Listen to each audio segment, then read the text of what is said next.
North American Simulation Racing Association, featuring online leagues like the DSR Electric, Blanchard towing and recovering Xfinity, concerns of police.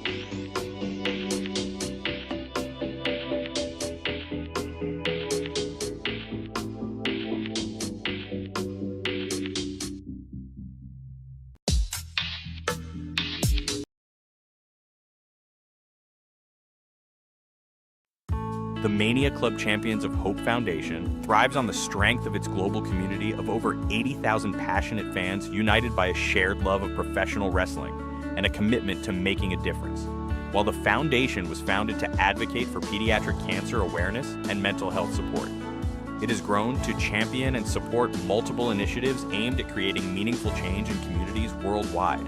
Through dynamic fundraising events, awareness campaigns, and initiatives that foster connection, the Foundation supports causes that uplift individuals and families in need.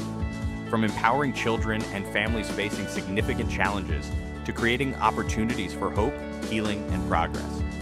The Mania Club Champions of Hope Foundation is dedicated to being a force for good. This connected and compassionate community continues to inspire action and drive impact, ensuring that hope and support remain at the forefront of all its efforts. Donate today and join the cause at mcchamps.org.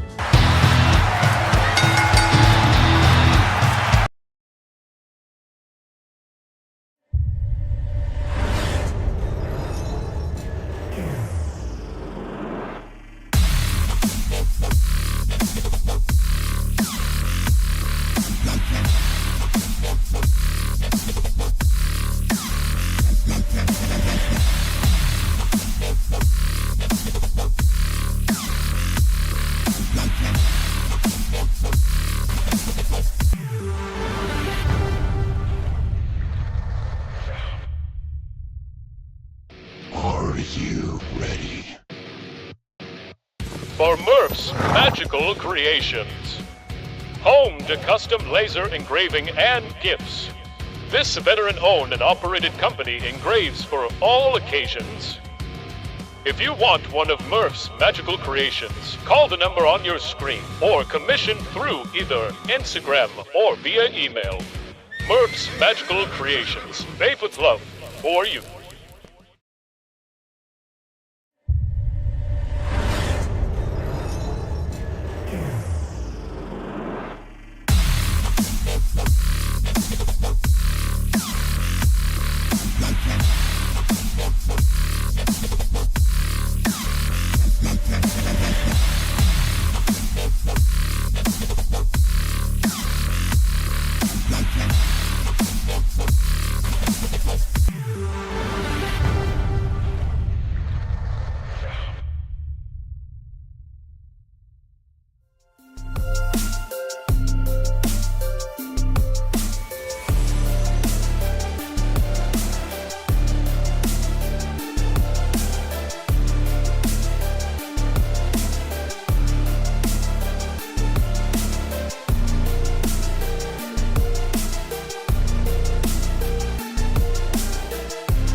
Starbase 1552 Comics. We sell everything a collector would want. Comics, Funkos, action figures, and so many more. A real American comic book shop. We are online only. Starbase 1552 Comics. Find us on eBay Auctions.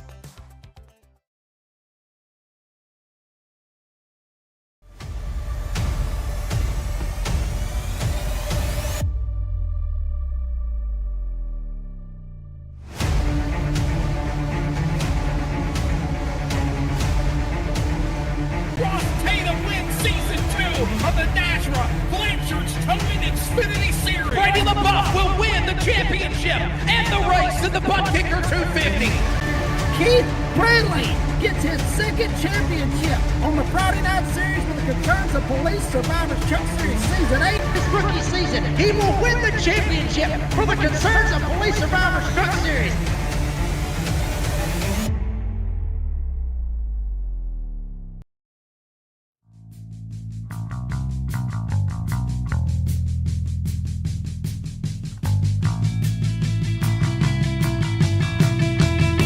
Gentlemen, start your engines.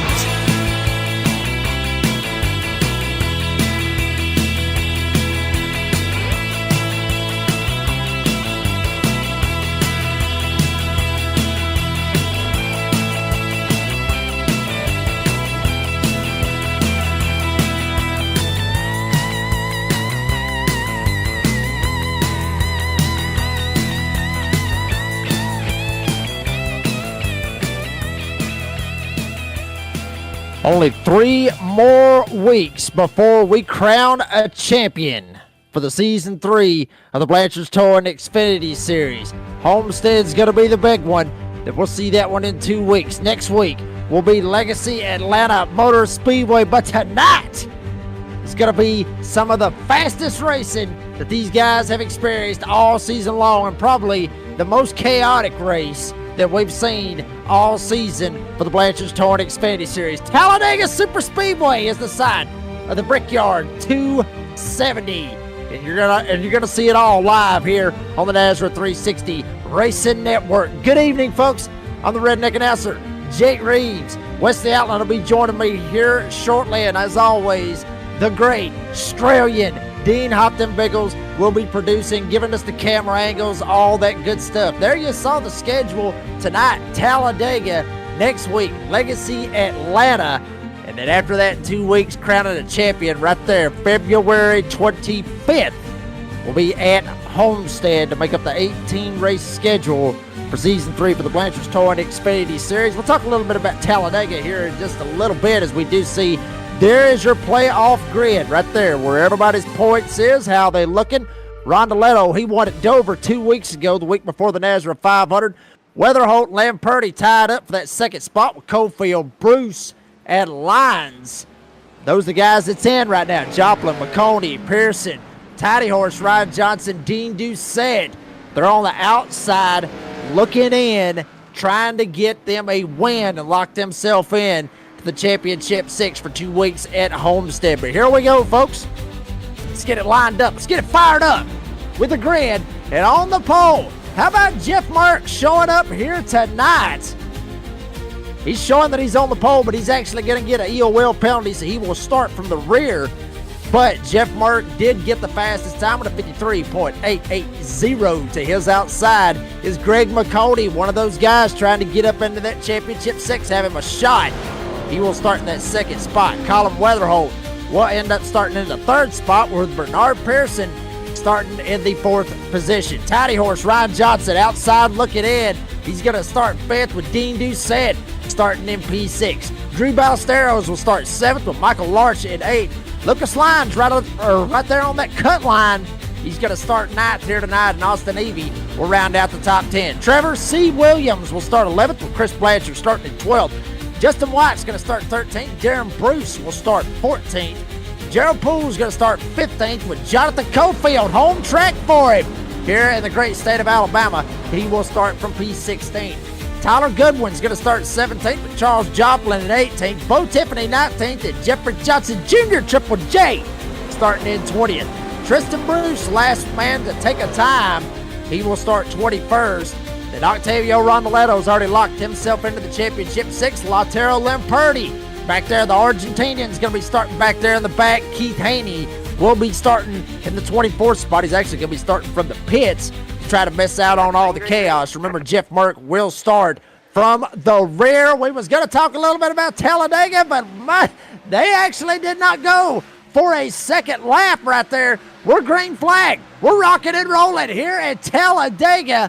As here we go, going into turn number 1. Greg McCody down on the inside. Outside, you got Bernard Pearson. 33 degrees of banking, 4 stories tall, 2.66 miles. Superspeedway racing off turn 2, Dean. I'll mute myself. Here we go, of course. Dega, you love it. We love it. Superspeedway racing, exactly as you mentioned. There's that stage breaks that we're going to go to as well. Lap 25, lap 50, and then the big one at 100. Absolutely. Obviously, 3 sets of tires. These guys not really going to be worried about the tire sets, but it's going to be 100% fuel capacity. And remember, a whole NASRA wide deal, which is unlimited green, white, checkered attempts.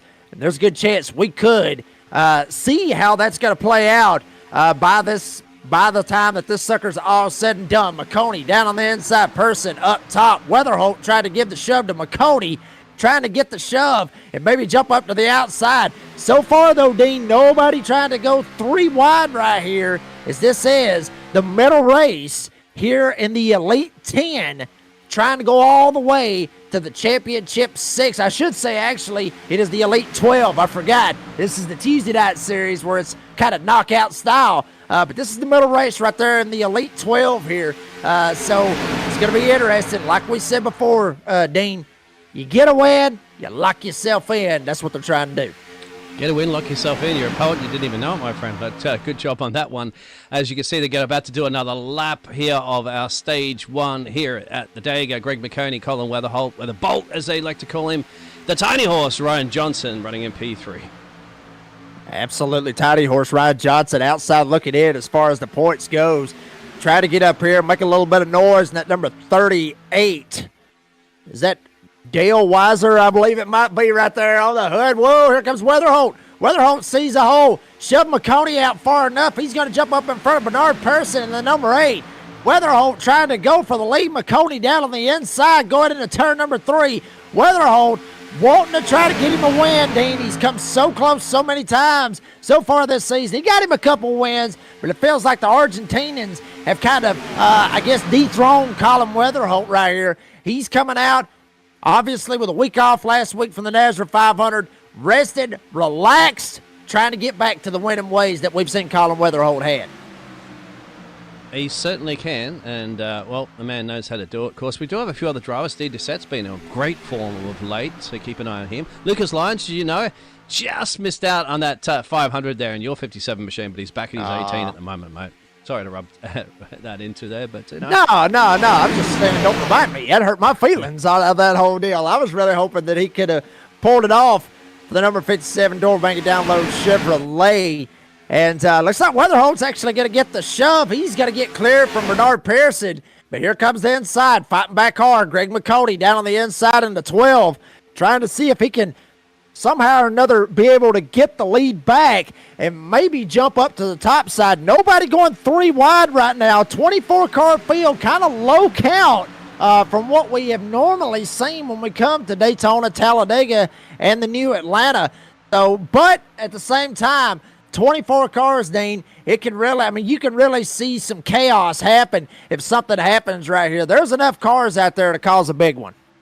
It certainly is. As you'd have mentioned there, it's a little smaller grid because it's the playoffs, but we do have Greg McConey's cam. There he is at the moment, the man leading in the front there. Usually it's the Paw Patrol machine, isn't it? But he's changed his livery up so far for the number 12.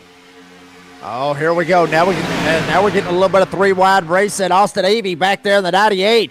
Trying to go to the middle. He's going to kick Michael Larch to the outside. Jonathan Cofield trying to line up on the outside as well. Right behind him, I believe that is Bo Tiffany in the 35 trying to get going. Only now 4 drivers up there on the top side. Goodwin decided to jump up to the top as well and make it 3 wide for about the 8th spot, give or take. That's about where they're running at. Outside lane still trying to get a little bit of advance right now. Cofield still trying to give the shove to Larch all the way up at the pit house, and hopefully they can get a little bit of a run and not go to the outhouse, which will be all the way to the back. They're up to the 3rd lane up here with Dean Doucette. All this right there about the 6th spot. Cofield knows how to get it done here at Talladega from Alabama. He's trying to make some moves with Larch trying to go to the front. There he is. There's Mr. Jonathan Caulfield, the number 58, going 3 wide. You can go 3 wide, no problem on Talladega. Man, you can go 4 wide, you can go 5 wide if you're bold and brave. Oh, wow. You just tipped them, Dean. That a boy. Tipped them, baby. We love it. Get a little 4 wide racing out here. Maybe a little door banging because I mean, yes, Dean, you are correct. They can go 4 wide. But 4 wide sometimes doesn't really play out the way that it should sometimes. And, 4 wide's tested at 5 wide is, oh, dear God, what's going to happen at that point? Usually 5 wide ends up turning into a wreck. Is Cofield really wearing out the back bumper of Michael Larch, trying to shove him up here? Is there you see back to that 3 wide racing. You got Lyons down on the bottom, Evie in the middle, Larch up top, then Cofield right behind him. You got Darren Bruce down there, as well as Trevor Williams and Justin White kind of poking his nose into the middle of this as well. Front 2 lanes, though, actually make that front 3 lanes, make it at that, all the way back to Dean Doucette. They are clear, but not for long. Here comes Larch. Larch with the shove from Cofield. They get past Doucette. They get past Pearson. We may be 3 wide for the lead going into turn 3. They ain't there yet, but I got a feeling they may get there before 3. There we go. Tiny Horse as well, too. Got himself into the 500 race, but couldn't quite get the results. We were bagging for him. Of course, we were bagging for a lot of the NASRA drivers, as well as, of course, everybody else. But ultimately, at the end of the day, we wanted a NASRA driver to win. Unfortunately, it didn't work that way. 3 wide at the front. 3 by 3 by 3 by 3 by 3. Do your mathematics. Your math on that one, though. Probably about top 12, maybe top 15, give or take. There for a second, Larch did have it going into 3, as I was calling it, but slipped back a little bit. And one thing about these Xfinity cars, Dean, we talked about it last week for the NASRA 500, and it's the same factor here with these cars. Not necessarily the same exact factor as those next-gen cars where you could just lock the bumpers up and shove them all the way around the track. You can lock bumpers here in these Xfinity cars, but they're just not push savvy, I guess you could say, like the next gen cars. You got to actually lift a little bit. Remember, make sure that you don't end up sealing off the front end right there where the radiator is. Make sure you get some good cool air or clean air. You don't want to seal it off because it will pop the motor. And also, you see right there at the bottom right of your screen, got your stages at 25, 50, and at 100, like mentioned earlier. 25 have a caution, stage 2 at 50 will have a caution, pay out some stage points, possibly some playoff points, which really doesn't matter here in the Elite 12, but stage points can mean a difference. 1 point, Dean, can mean a difference as to whether or not you're going to be racing for a championship in 2 weeks at Homestead, or if you're just going to be riding just to salvage and just to be there at Homestead, but not racing for a championship. And another thing that's very crucial about that is the unlimited green-white checkers as well. We did, if your drivers have done their little bit of homework and did watch our DSR electric race last night, they could realize if you have a few of them, you got to have the gasoline to go the mile, the stretch. And, Jacob, we heard from our drivers, at least the race winner as well, too, that if it went one more lap, they would have had to box, and potentially that race win would have not been in their hands. Yeah, kind of a miracle, I guess you could say, how all that played out. I mean, Cole Hendrickson was just probably really tickled to death that they didn't have the caution being thrown right there when that huge wreck with Eric Parks flipping coming off turn 4 last night at Indy. I'm sure he was tickled to death that there was not a caution thrown, because if there was, odds are he probably wouldn't, or we wouldn't have been talking to him at the end of all of it. We would be talking to somebody else, and who knows how that would have turned out. They are catching a lap car right now, that being Keith Haney in the 87. Is there you see McConey still down on the inside. Got it locked up with Tiny Horse, Ryan Johnson. Outside lane still trying to advance up there with Larch. Weatherhold up here with Pearson. And then right behind them, how about this right here? The 18 of Lucas Lyons, kind of a throwback-looking car. Back to Dale Jr. right there. You see him right there, 4th car in line. I'm not saying it just because he drove my car last week for the NASRA 500, but literally looks just like a Dale Earnhardt Jr. throwback all the way back to around the 2000 era, 2000, 2001. It actually has the Cofield asphalt refinishing for Jonathan Cofield's business, but the paint scheme is just damn near spot on to what you would have seen Dale Jr. run back in the day. Absolutely fantastic. I love some of these liveries that you're seeing and some of these drivers. We've got the Battle of the Bruces at the back there too, with Darren Bruce and Tristan Bruce. Caulfield lurking in the background. JW, Chris Blanchard, of course. Blanchard's been quite racing, really pacey late, remember, as well. He won one of the qualifiers to get through. Of course, sponsors a lot of the fantastic events, including this Xfinity series. So good to see him get a nice result. Remember, we are in a playoff challenging hunt there, so a nice little padlock next to your name makes all the difference, as one of the Argentines has already.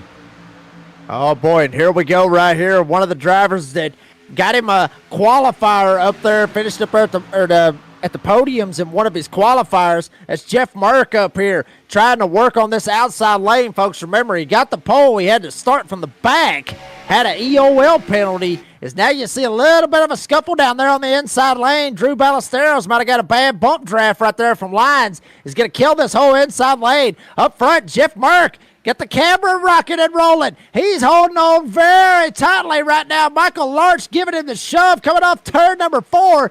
3 wide still for the lead with McCody on the bottom. Looking 4 wide. Larch is going to slide back. Now he's going to get kicked to the outside. Here comes everybody by Larch. Now Lyons tries to jump up. No hole was there, but now he will make it work as Greg McCody still holds on to the lead. And Jeff Merck had a shot trying to go for the lead right there, but the whole outside lane died off when Larch slipped out of nowhere right there, slipped out of the way, killed this outside lane's run. As here we go, back. Caulfield, Merck, here they come, 3 wide for the lead again in 3. Yeah, Merck wants it back. He says, okay, come on, join me, gentlemen, if you want to make your way up through. We're getting closer to the end of stage 1, so let's see if you want to help out the old Merckster, who's got that new, well, he's got his camera changing, and he's got something in the background. We'll have a look at that one later at the moment, because we want to keep an eye on this action here, as Colin now just noses ahead of Greg McConey. Ryan Johnson just lurking in the background. But okay for the Tiny Horse. He likes to finish strong. Absolutely. Tiny Horse always wants to finish strong. Line it up out there in the live chat. Let us know what you got going on here on a Tuesday night. Let us know if you're tired from your work day, just how wore out, you work, Major. We don't want to know where you worked at or nothing like that. We don't want to get that too into it, but, let us know, liven it up out there in the live chat right there with 28 live right now. Jackson Wade out there. Greetings, fellow large circle watchers and drivers, obviously out there. Sus out there as well. Let's go Tiny Horse. Weatherbold. The great Rick. I don't even know where he's going with that, but anyway, Cody Dodd out there. Howdy, gentlemen. How you doing, boss?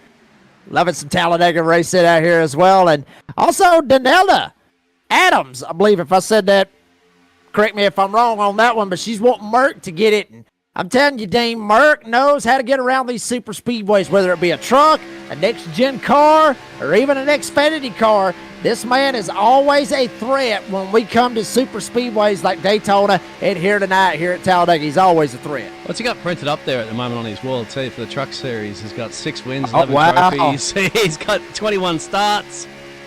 And, Merck's letting people know that he's a contender, he's a champion, and he's a driver ready to bring it. And Merck's improvement of late has actually been excellent as well, too. So get on the Merckster, concentrating like a fighter pilot when he drives, mate. Absolutely. That right there was actually the banner that Nazra made. They had a banner made and had his truck when he won the Concerns of Police Survivors Truck Series Championship. Also won the Rookie of the Year that particular season. But that was his championship banner, had his truck doing the burnout and everything else. So pretty cool to see that right there and have Merck. No, there goes Lucas Lyons. Lyons goes around. Justin White goes around. We're going to have a caution. Couple of them getting stacked up. Everybody going below the double yellow line. Just trying to get away from the accident as Lyons got knocked sideways off of turn number 2. Caution is out. And that pretty red 18 is all tore up. Justin White went for a spin as well. Take a look one more time right here on the instant replay. See if we can get an idea kind of what happens to Lyons. You see him up on the top side in the 18. He's got Larch right behind him. Maybe there was a stack up. Yes, there was. You see Caulfield right there was trying to give the shove to Merck. And it all kind of stacked them up a little bit. Lyons was trying to lift. That way he didn't end up running him over. Larch ends up running over Lyons, sends him down into Justin White. They both go for a spin. And unfortunately, caution is out, and Lucas Lyons has a meatball flag. You see it right there. The car actually bouncing, going down the back chute right there. He has a meatball flag. I believe that will be a steering issue. Yeah, we'll quickly have a look at inside that car for a second and to see. That's just missing. Maybe a flat tire or something like that, Jacob. But yeah, let's go have a look what happened to poor Justin White, too, as an innocent party victim to this one. In the mix here, and then bang. Yeah, Justin was doing his own thing. Of course, accidents occur, and whether or not it got a lot of damage on Justin's number 2 car or not, we'll find out once he heads to pit road, mate, if he heads down to pit road. But yeah, I'm sure he'll probably come down pit road right here. He's not the one that has a meatball flag. Obviously, Lucas Lyons did, but Justin White, I'm sure he's jumped down pit road, maybe try to get some of that damage fixed. I mean, it didn't look that bad. You know, obviously it didn't look that bad, but he's still going to have a little bit of damage. One more look from the angle right here. You'll see Cofield slide up just a little bit. Lyons tries to get out of the gas, not to run him over, hit him in the left rear, send him down the hill. And then once Lyons lifted, Larch didn't see it. Bam, runs him over. Everybody, look at everybody. Literally, you can go as far as you want to below that double yellow line. You know, it doesn't matter if you're improving your position or not. At that point right there, you're just trying to miss the accident. And that's the main thing, is just trying to miss everything, not get caught up in anything. You can do that. That is fair game. But you can't do it to advance your position while we are green flags. So, runner caution here on lap 19 here for the Brickyard 270 here tonight at Talladega. Folks, we're going to take a quick commercial break, bring you back for the finish of Stage 1. Don't go anywhere. You've been watching the Blanchard Tour and Xfinity Series live here on the NASRA 360 Racing Network. The Mania Club Champions of Hope Foundation thrives on the strength of its global community of over 80,000 passionate fans united by a shared love of professional wrestling and a commitment to making a difference. While the foundation was founded to advocate for pediatric cancer awareness and mental health support, it has grown to champion and support multiple initiatives aimed at creating meaningful change in communities worldwide. Through dynamic fundraising events, awareness campaigns, and initiatives that foster connection, the foundation supports causes that uplift individuals and families in need. From empowering children and families facing significant challenges to creating opportunities for hope, healing, and progress. The Mania Club Champions of Hope Foundation is dedicated to being a force for good. This connected and compassionate community continues to inspire action and drive impact, ensuring that hope and support remain at the forefront of all its efforts. Donate today and join the cause at mcchamps.org.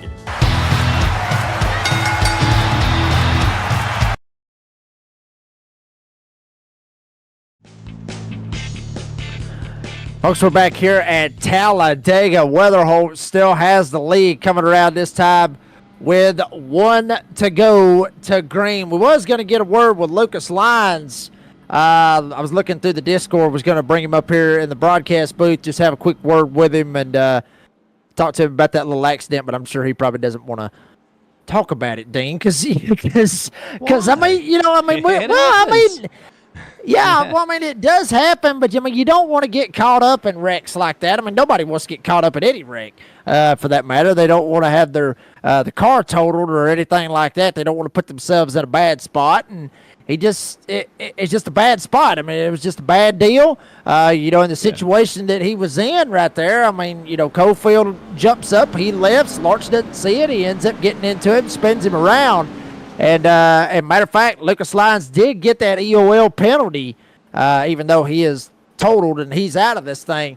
But still, you know, he gets the EOL penalty, so they don't fault Michael Larch for that particular caution right there. Remember, folks, going to lap 25. This is something kind of new right here that's going on in NASRA. We've been doing it with the NASRA Cup Series, but the Blanchard Tour Xfinity Series, the DSR Electric Truck Series, and also with the Friday Night Cops Truck Series, which is going to be starting back up this Friday.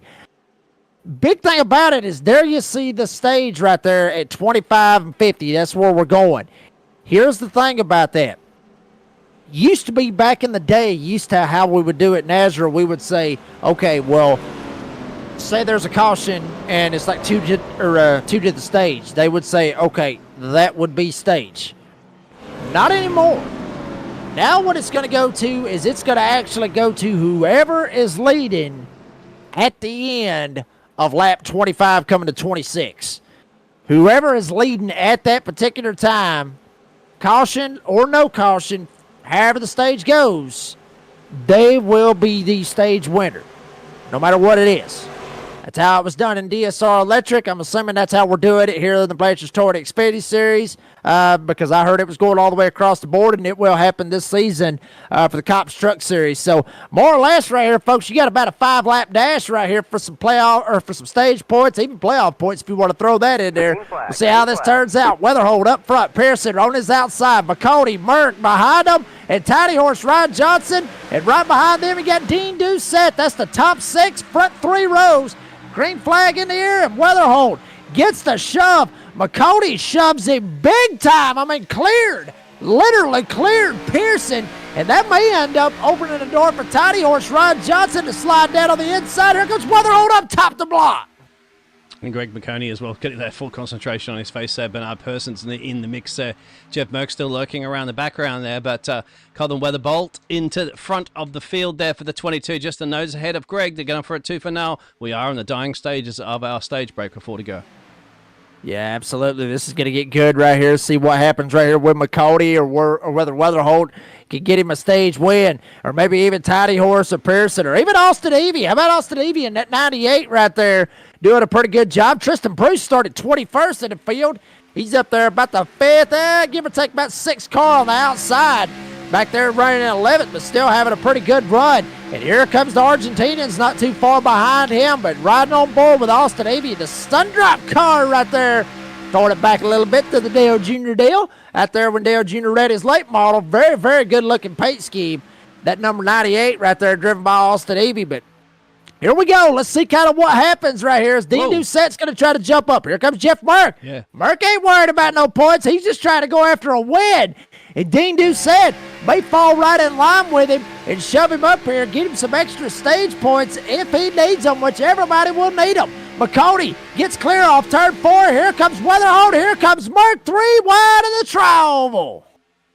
Yeah, they're going to be going for it 2 for now, aren't they, at the moment? But we got to be very cautious when you are going 3 wide, gentlemen. We saw before it just takes one little bit of a lapse of concentration. Well, vacuum cleaner sucks you into the fence, sucks you into another car. Got to keep it out of the fence. And at the moment, you want to be at the front. At least you want to be at the front, but you're not guaranteed any safety because there's no massive breakaways. No, honestly, honestly, Dean, I don't think there is any safe place when you come to Daytona and Talladega. Even if you're up front, if you're in the back, or certainly right in the middle is not the safe zone. Right about right there where I believe Austin Evie is, or actually that's Jeffrey Johnson Jr. in the 33. He is straight up right smack dab in the middle of it. So is Tristan Bruce. That is not where you want to be, especially if all hell ends up breaking loose. But Weatherholt tried to see if he could get away. Almost cleared Merck and McCody, but here they come, fighting back hard on the outside lane. 2 laps to go right here, 2 to go till the end of the stage. Merck gets the lead, goes from the top, goes to the middle. He looks like literally a state trooper, if you will, Dean. He looks like a state trooper on I-75. Everybody trying to go right behind him. Nobody even looks like they want to pass him. He is the state trooper here at Talladega. He's got the perfect middle line as well, too, so he can elect to go up or is clear. If it's just clear enough, he can elect to go up the inside line, the outside line, anywhere he wants at the moment. He's happy to stay in the middle. He's getting a nice tow from behind, but Greg McConey's going for it in the 12 on the inside. Yeah, and Merck was wanting to probably try to jump down to the inside, maybe try to get something to make it happen. Unfortunately, to his part, no avail. Greg McConey down on the inside, going door to door with Jeff Merck, a past Cops Truck Series champion. And don't look now, here comes Dean Doucette to the outside. Weatherholt jumps up. Here we go, final lap of stage number 1 here at Talladega for the Brickyard 270. McConey all by himself out at the front. Here comes Tiny Horse. Here comes Merck. Here comes Weatherholt. 3 wide for second. And now Weatherholt will get to the complete outside. He's at the penthouse. And all the way down at the bottom is McConey. Now Merck's going to go 3 wide. He shoots up the middle. Pearson right behind him. Jeffrey Johnson Jr. back there as well. Weatherhold's going to slip back. It may be a photo finish right here at the end of stage number 1. McConey on the bottom. Merck up in the middle side. Here comes Weatherhold with a run with Dean Doucette through the tri-oval. Merck has it, but for how long? Jeff Merck will win stage number 1. What a finish. Weatherhold against second. Pearson third. McConey fourth. And Dean Doucette gets 5th out of the stage points. Right behind them, Ryan Tiny Horse Johnson, Jeffrey Johnson Jr., Tristan Bruce, Austin Eby, and Chris Blanchard, top 10 receiving stage points. Here at the end of stage 1, here at Talladega. My goodness.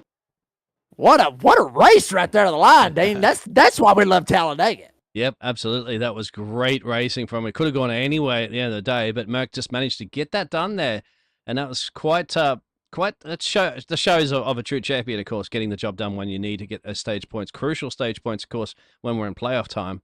And Jeff Merck will have a chin wagon to him in a little bit, my friend, as they most likely will come back down to pit road, and you've got to take advantage of that opportunity, get some full freshies and a splash and dash of some gasolina, and then you're ready to rock and roll. Let's look at the PGR 500, of course, that fantastic event that they had recently. We had 500s all over the place. I'm just glad to be out of Daytona until, of course, the real one that we're coming up with in the next couple of days.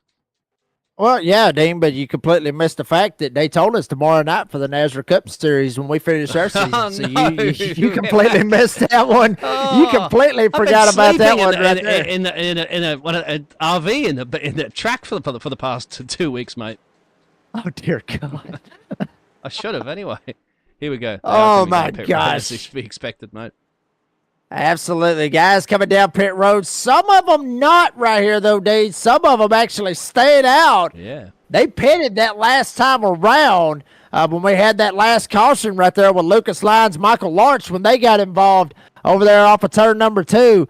So they went ahead and they pitted. They're going to elect to stay out. Jeffrey Johnson Jr., Lataro Lamperti, Octavio Rondoletto. It's like Charles Joplin, Gerald Poole, I believe Drew Ballesteros, some of those drivers electing to stay out on the racetrack. Blanchard beats them all off of pit road. And while we have that opportunity, we're going to take a quick commercial break and bring it right back with your stage 1 winner, Jeff Merck. Don't go anywhere. You've been watching the Blanchard's Tour and Xfinity Series live on the NASCAR 360 Racing Network.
Are you ready? For Murph's Magical Creations. Home to custom laser engraving and gifts. This veteran-owned and operated company engraves for all occasions. If you want one of Murph's Magical Creations, call the number on your screen or commission through either Instagram or via email. Murph's Magical Creations, made with love for you.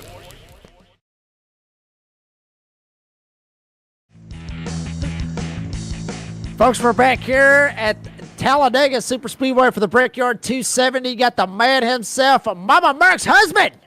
Got Jeff Merck up here in the house. Stage 1 winner, Jeff. Congratulations on that stage 1, buddy. It's looking a little racy out there here at Talladega, buddy. Tell us about it. Yeah, it is getting kind of racy out here.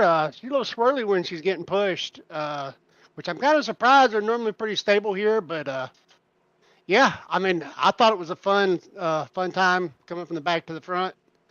I forgot over here at Nashville, we're not allowed to cut below the yellow line, and I did that qualifying, so I had to go to the back. So, hey, here we are. Yeah, but I mean, you certainly drove up through there very, very fast. Obviously, very aggressive. Real quick, 2 questions. One, Dean didn't even know about the banner back there. That actually looks absolutely beautiful. If you want to tell the folks about that, you can. And also, do you feel like that, knowing going into this that you really ain't got a shot? I mean, you're not even racing for the championship, that you basically can just throw it on the wall, see if it sticks. You have that advantage over everybody else. Yeah, I'm not really racing anything other than just, stage wins and trying to win a race, stuff like that. I mean, I'm not here to try to ruin anybody's championship chances by any means. I'm just going to try to get to know some of the guys over here because I'm going to start racing full time over here on Tuesday nights. So just kind of getting my feet wet. All righty, well, Mr. Jeff Merck, Stage 1 winner, buddy. We'll let you slide back down there with Mr. Chris Blanchard and get y'all lined up, and good luck the rest of the race, buddy. Congratulations. All right, guys, thanks. Slide him on back down there. Get ready for stage number 2, which is obviously sponsored by the Glass Mechanic. Glass Mechanic was the sponsor of the NASRA 500, the Great American Sim Race that was last week. And it was a straight-up huge success by the drivers, by the fans, by everybody involved. And here we go, getting it lined up here tonight at Talladega. Green flag in the air. And Lautaro Lamperti up top. He's trying to get the shove from Joplin. On the inside, Triple J, Jeffrey Johnson, trying to get him some. Johnson down on the bottom side. Rondoletto going down there as well. Junior dropping to the back.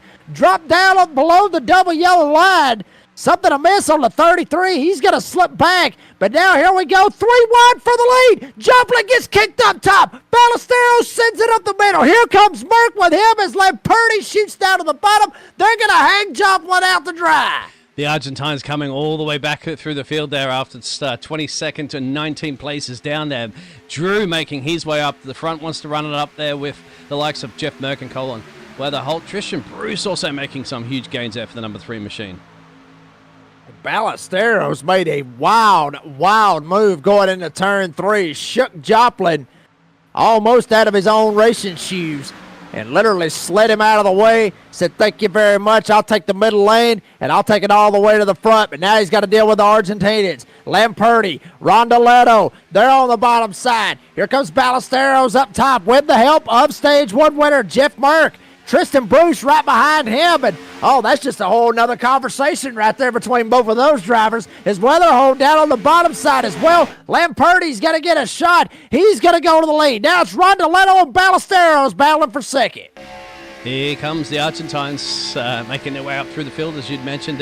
We know that one of them are locked in, of course, to the championship hunt at the moment whilst we're in the playoffs. But can he get his fellow Argentine countryman also in the mix as well? We'll see what kind of happens right here. See what happens as Lamperti and Rondoletto, the Argentinians, down on the bottom side. Ballesteros, Merck still up top. Way back there, Joplin, who got kicked out of the way. Up on the top side, he's got Tiny Horse Ryan Johnson rocking right behind him. Only 2 of them back there, but they may end up making a run trying to shoot back up to the front. Here comes Merck. Here comes Ballesteros. Another run. There's Joplin. There's Tiny Horse way up top. And out of nowhere, Smithfield, North Carolina's own Wesley Jonas. Wesley, how you doing, buddy? Hey, what's up, man? I had to do basketball for radio and just walked in the door. So, Talladega, how's it been so far? I see we're in stage 2. Been pretty good so far. I have one little caution. Lucas Lyons got turned around. And Jeff Merck won stage 1. And they ain't slowing down. They still trying to go back 3 wide. I'm telling you, they could wreck at any point. I think the key is here patience, no doubt, as we watch these drivers working their way around the racetrack again. So glad you're joining us. Wesley, we know yes. you got your electricity back. It cut off last night, mate. Oh, yes, it did. Good to be back. And, of course, had basketball on the radio earlier this afternoon, this evening. So, nonetheless, Bruce in front, and that's Tristan Bruce. Up 20 spots, Jacob, to the number 1 spot. Look at our buddy from Florida, Merck, right behind him. Let me say, not behind him, on the outside of him, on the right elbow with a 3, and now Ballesteros on the inside with a push by Lamperti will put him to the lead to the back straightaway. I'm telling you, those guys right there in that second row right there, Tristan Bruce, Jeff Merck, I mean, like I said earlier, that is history all in itself here in Nazareth, but they're trying to see if they can get up here at the front, get them a win. Cofield actually blinking a little bit behind Merck. Ballesteros got the lead. Lamperti goes to second as now Ballesteros starts blinking coming off 4. That's what we have to keep an eye on. As Ballesteros, the leader, starting to blink a little bit, trying to hold on to that top spot as they work through the tri-oval down to the line. Remember, the start-finish line is at the end of pit road, end of the tri-oval, and we're 3 by 3 by 3 by 3 going back into turn number 1 again here. You think it's the last lap of the race, Jacob? Yeah, I mean, that's what I've been watching the whole time. I mean, 3 wide all the way through the field, and everybody on the edge of their seats, virtual and in reality. Lamperti goes back to the front. Tristan Bruce will go back to the front. They'll go side by side going into 3. And right behind them, looks like that's the 19 right behind them. Actually, no, that's Chris Blanchard showing 19, but he's not on time, and it's scored 3 wide for the lead again. 66 laps to go. We're in stage 2, presented by Glass Mechanic. This will take us all the way to lap number 50, which is just about 16 laps from now happening as we see Bruce up on the high side. He'll be the new leader. He's got to push from up top. Put the 3 down to the top spot. It will help by Merck as they work into the corner. Yeah, and all this is Sharon Bruce out there kind of, I guess you can say, poking the bear a little bit. It's Pookie and Pookie Jr. up here. Oh, they contact. They almost get knocked sideways. Lamperti gets sent down to the inside by Blanchard. Now Ronaldo and Lamperti, both the Argentinians going down and they're spinning going into 3. Your teammates crashing. Your teammates crashing and some other cars up ahead as well. I think maybe Austin Evie and Ryan Johnson also crashed. Wow.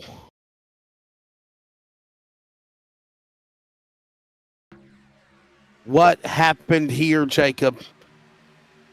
My goodness. Oh, man.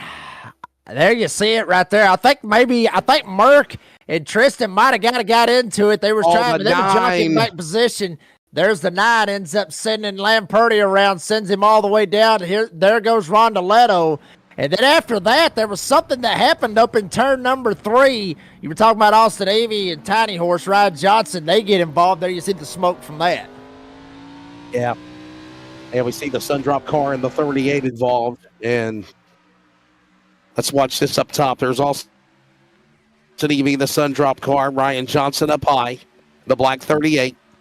You see on the inside there, the 9 into the 91 to the left rear. And then he turns into his teammate Rondaletto, and then Blanchard turns into the pack again. This is after the Argentinians are having their issues, and then Ryan Johnson, Keith Haney into Austin Evey. There you go, another multi-car accident here to put us under our second serve pro caution of the race. Another angle from it, Jacob. Yeah, and it's unfortunate to see right there for Keith Haney. I mean, he started on pit road, started this race on pit road to miss out from all the accidents. He got the lucky dog, shot back up here, got in the middle of the pack, and then just innocent bystander, there he goes. Blanchard was the one that ended up going up into Tiny Horse. Tiny Horse comes down, collects Austin Evey, and then also Keith Haney gets involved. Numerous drivers right here, and playoff implications, Wesley Outland, happening at Talladega. It seems like we're broken records every time we come here for a playoff race when we say that. Oh, you're right. Watch the 9 of Blanchard one more time, right here in the middle. And Keith Haney gave him a shot. Haney gave him a shove. And then you see the 9 get into the left rear. And then there's the incident with the teammates. And then the 9 of Blanchard's not done wrecking. Then he gets into Johnson. Johnson in the Haney. Haney pushes the 38. And then also, that's what caused it down there at the bottom of the racetrack. Austin Evey also collected. Wow. Another look at it again. And, Wesley, I tell you, honestly, I mean, and for some of you viewers out there, I'm sure there may be some younger viewers out there. Think about when you stack up a bunch of dominoes and you just line them all up. It's, and just line them up and then you hit them and you watch all of them knock down. That's how wrecks happen here at Talladega. I mean, everything's just like dominoes. Everything's lined up, and then one bump on one domino, it ends up just literally laying out every single one of them. That happens every single time we come to Talladega. I mean, usually, you never see a one-car accident at Talladega. You never see one. It's always 2, 3, 4, or even 20 cars or trucks at Talladega. It always happens like that.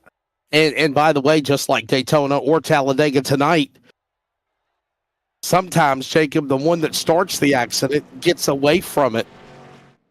And, they collect others in the process. So remember, this is the playoffs. Whoever can join Rondeletto, they're going to the Championship 6 finale. Right now, we know one driver's in, Octavio Rondeletto. He's got a lock on it. Everyone else, though, it's open, fair game. And remember, Jacob, just because you're in the red doesn't mean you're out of a chance at a Championship 6. If you win, you bump yourself up to join Rondeletto for that spot. Yeah, that's the awesome thing, honestly. I mean, that's one of the things I really love about Talladega, not just because it's close to home and, it's a home track. I've been vacations there numerous times. I mean, that's one of the things I love this place. But the other part is just a great equalizer, that this track is. I mean, anybody in this field has got a shot, with the exception of Lucas Lyons and race director TJ Moore. Everybody else in this field has still got a shot to try to win this thing. Even Chris Blanchard and Tiny Horse Ryan Johnson, who are laps down on the field, they still have a shot somehow, some way. If chaos ensues, they can still come back from one lap down and still have a shot to win this race. This is why I love this place, because everybody's got a chance. Down to our final 3 races. There it is. I was looking at the schedule myself. Talladega tonight, obviously in the Brickyard 250. Atlanta.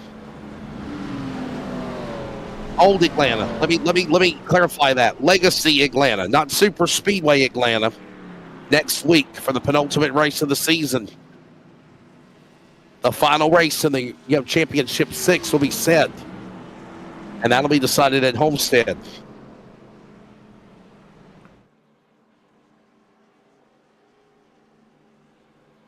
And that's where all of them should finish, if you want my honest opinion. every single race in Nazareth, every single race in NASCAR. I've talked about this as well. Get rid of Phoenix. We don't want it. Nobody cares about Phoenix. Line it up out there in live chat if you even care about Phoenix. I got a feeling. No, I race in Super Speedway. There you go, Dean. Yeah, you can't make that final. Yeah, see how that one turns out for everybody. We'll get some viewers, I promise you, but there'll be some hurt feelings with the drivers. I mean, you know that Jacob. You know that Dean Hopton is balloting for us to go to iRacing Super Speedway. He wants NASCAR to go to iRacing Super Speedway. Well, Cody Knight's out there in the live chat. I mean, I'm sure he's been watching. Cody Knight, if you're listening, Dean wants iRacing Super Speedway. If you can figure it out next season somehow, some way, go for it. We'd love it. We're back underway. 38 of 100, about 11 laps to go here in stage number 2. It's presented by the Glass Mechanic here at the Brickyard 270, and back to it again here at Talladega with Bruce in front. Bruce still trying to hold on to that lead. Jeff Merck right behind him. And Charles Joplin, he was the same one, folks, a while ago, got kicked up on the top side, and literally nobody wanted to dance with him. The only one that did was the Tiny Horse, Ryan Johnson. Now Johnson's out. Joplin up here in third. He's battling it out with Alabama's own Jonathan Cofield. Bruce still leads all 4.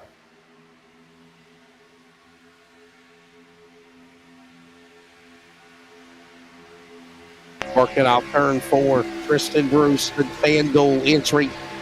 Chevrolet down to the inside. Mark's right there with him. Hold on there. There's Cofield. Cofield making something work on the outside. He's got Bruce.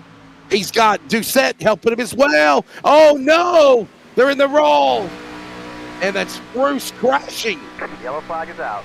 And now we got one flipping over. My Oh, gosh. no.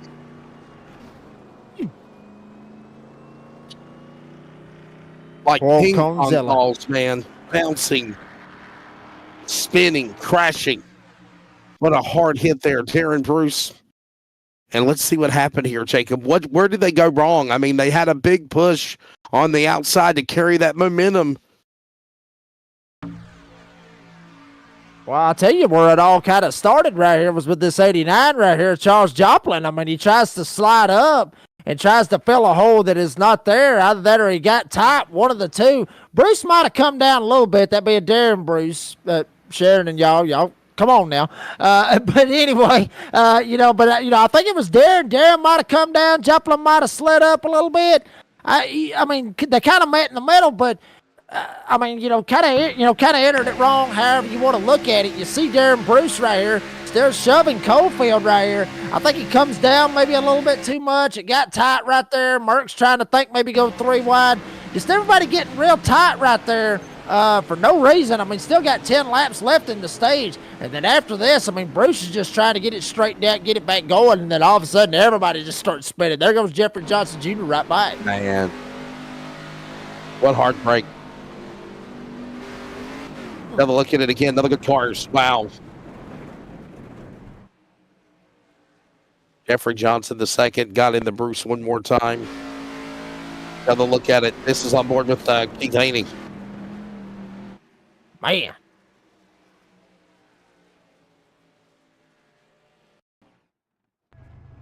And there was another driver that got involved in this. As you see, Drew Ballesteros right here. We'll check him out as well. There was another driver that got involved in this in one of the most dominant cars all season long, which is Lautaro Lamperti. Got involved in this accident as well. You see the chaos right there. Ballesteros was just trying to check up. He got run over. Might have been by Haney or Tiny Horse. One of them might have ended up hitting him in the back end and sending him around. But Lamperti in the 91, he got involved in this one as well. See kind of who runs into Ballesteros. I'm assuming it looks like it's going to be Keith Haney that runs into him right here, though. Wow. And another look at it again. Look at Ballesteros hard in the wall there.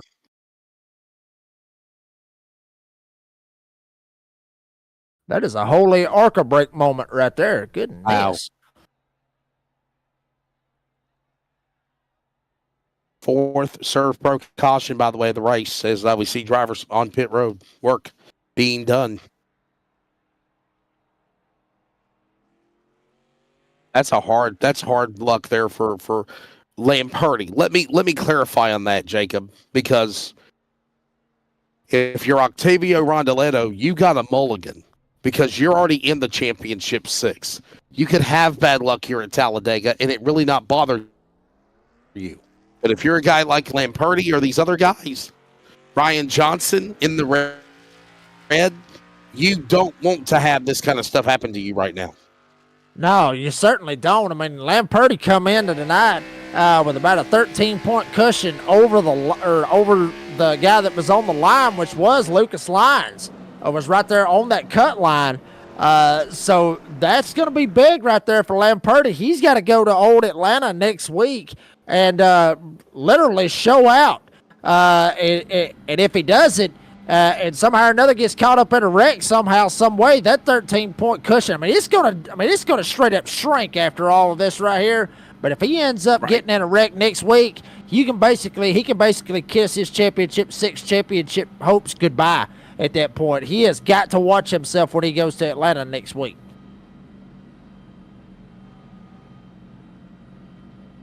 Big thanks to Chris Blanchard, Blanchard's Towing and Repair up in Maine for being the title sponsor for the Xfinity Series and the playoffs. Remember, this is the playoffs.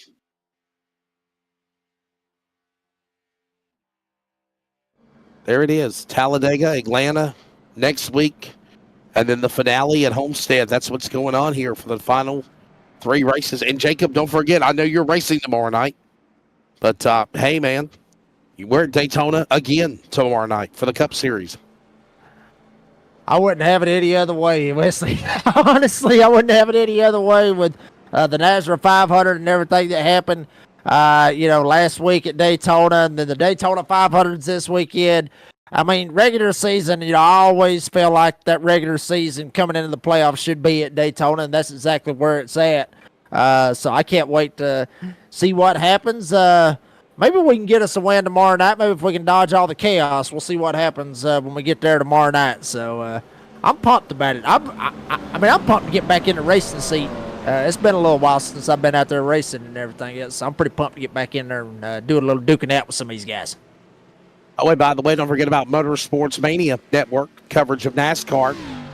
The NASCAR Cup Series kicks off with practice tomorrow for the 500. Qualifying for the Daytona 500 is also tomorrow night, but Motorsports Mania with Jacob and myself and Dean will have coverage of the duels at Daytona Thursday night. Motorsports Mania Network on YouTube. Hit that like and subscribe while you're checking out NASCAR. Check out Motorsports Mania. And remember, we're live on Sunday for the 67th running of the Great American Race, the Daytona 500. And Jacob, I've seen the forecast, dude. There's a chance of weather on Sunday. Lord. Not rain. Lord, been raining literally all day down here in Georgia. I think it's going to rain the rest of the week. Lord. It's raining here too. Yeah. Cold too. Cold too. Coming back to the line. Green flag. 7 laps to go here in stage 2. Presented by Glass Mechanic in the Brickyard 270. Here we go. Tristan Bruce on the bottom. Pearson up top. Burke right behind them. Tyler Goodwin, how about this? Talked about him just a little bit a while ago. Not a whole lot. But here he is right up behind Tristan Bruce trying to help out. Austin Evie up here. Greg McConey, who had a shot to try to win stage number 1, but the outside lane was prevailing. He was on the inside. I think he might have learned something. He jumped up to the top right here. He's going to try to roll with Merck.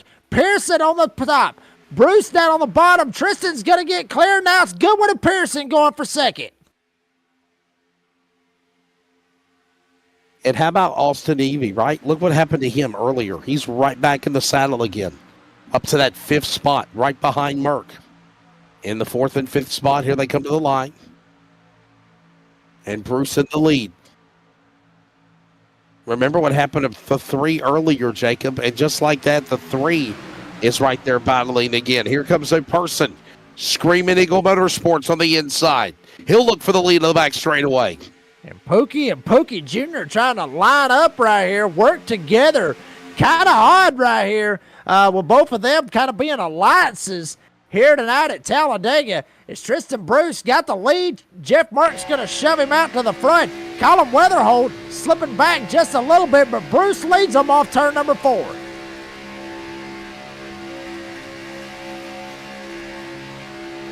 Jeff Merck right behind him. Jeff Merck right there. Look at the outside. Loud Person and Price, or Bruce actually, side by side. And then you've got, of course, a push by Goodwin. Look at the 27 going after the 3 now. This is for 3rd. For 2nd, working in 2, Jacob. And here we go. Pearson now. He's going to get clear with the lead, but Merck's going to get the shove on the outside lane. Shove him up to the door of Bernard Pearson. Take Bruce, slide him up just by inches. Has the lead going into 3. Inside lane will carry once again. Merck trying to get up here, give the shove. Nobody going 3 wide coming around this time for 3 laps to go to the end of stage 2. The name Pookie is Jeff Merck. He's back to 4th in that 60 car. That's what everybody calls him, Pookie Jr. Person inside. He'll go to the lead again as they work up the banking. 33 degrees of banking here in Talladega. There it is for the gyro cam. Look at that. Wow. They are steep. I've drove my Chevy Silverado on those 33 degrees of banking. I'm going to tell you right now, I thought I was going to flip it that day when I drove it up there. but I wasn't going as fast as these old boys are going right here at 190 miles an hour, foot to the floor, and got it out the back door is Jeff Burke. Tyler Goodwin trying to shove these old boys to one of these stage wins. And there's a little bit of banking in the tri-oval here. As you see, they have to work their way down to the tri-oval to get to the line. There's the start-finish line. And we are closing in on not only the end of stage number 2. By the way, new rule in force. We found out about it last night, Jacob, in all NASCAR competition. Whatever the number is for the stage to end, that is what the number will be from now on. No more of this ending early or before. The number is the number, and this really changes the strategy. We saw that big last night as well at Indy. Yeah, I mean, that will really throw a wrench in this thing, especially if somehow or another a caution comes out. Guys may end up trying to stay out, get those valuable stage points right here. But looks like it's going to all come down to the line right here. Bruce on the bottom, Mark up top, Pookie Jr. going at it right here. 2 laps to go to the end of stage 2 presented by the Glass Mechanic, and Burke's got a nose on him going into 1.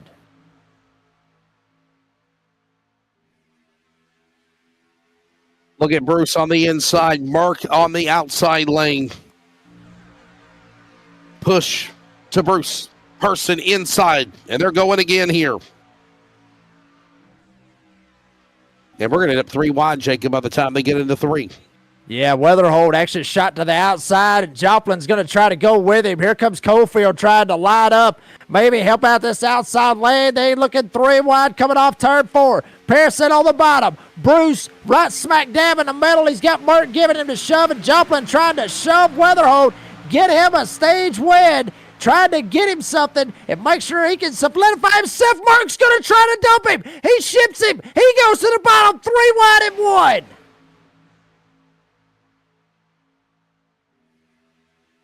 Merck up high, throws the block on Bruce. Can he block anymore? Opens the door to Person on the inside. And Goodwin will power through. And so will Evie as well. Watch up top. There goes Weatherholt. Oh, boys, hold on. Let's not wreck like crazy. Coming off 4, Pearson on the inside. Burton trying to get it as well. Maybe a photo finish right here, Wesley. Joplin trying to get something going. He's too far back. It might be a photo finish at the line. The end of the stage. Merck's got it. Merck's in front. Yellow flag is out. No, Person got it. Person got back in front of him at the line. Wow. Person got back in front of him at the line and got it. Wow. 3 1,000ths of a second. Person got him at the line. Jeff Merck, Bruce Goodwin, and Weatherholt round out the top 5 to end stage 2. That was beautiful right there. 4 wide at the line, too. Look at this again. One more angle at it, side by side. And look at Person just continuing to battle alongside the left elbow of Merck. And here they come to the line. Watch this. Stay here, freeze frame at the start-finish line. You're going to see them coming at you here in just a moment. And there it is. Yeah, let's go back one more time. We're going to rewind it for you here, frame by frame. And Jacob, man, that was very entertaining and fun, man, right here. Wow. Yeah, I mean, everybody's basically trying to get there. Look trying at to this. be the first one. That is beautiful.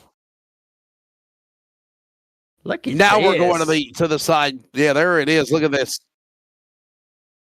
Wow.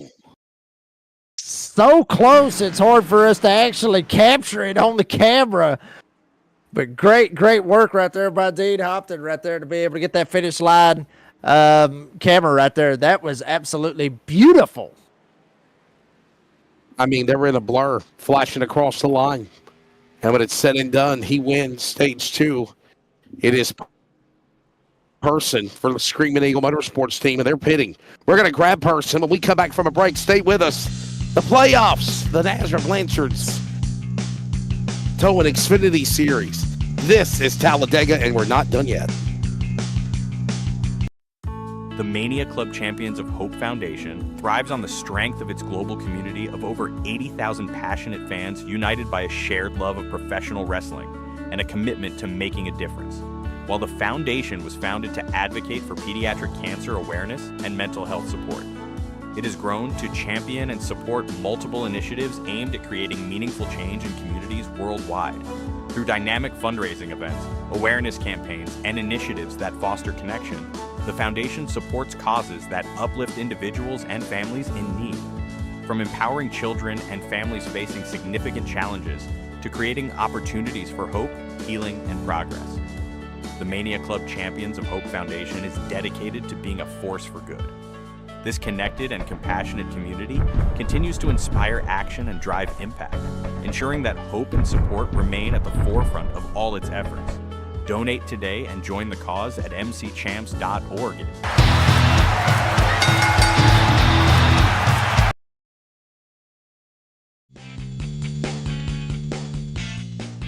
Back here in Talladega in the Brickyard 270 at Talladega Superspeedway, iRacing for the Nazareth Blanchard Towing Xfinity Series playoffs. And Jacob, boy, oh boy, what a fun battle we had. It looked like it was a race for the win, but it's only for stage 2. Screaming Eagle Motorsports, Toyota, Bernard Person. Bernard, good job, buddy. You get stage 2, and it was not easy. No, it wasn't. Just, trying to stay out of trouble and trying to stay up front and getting as much points as I can. I need it.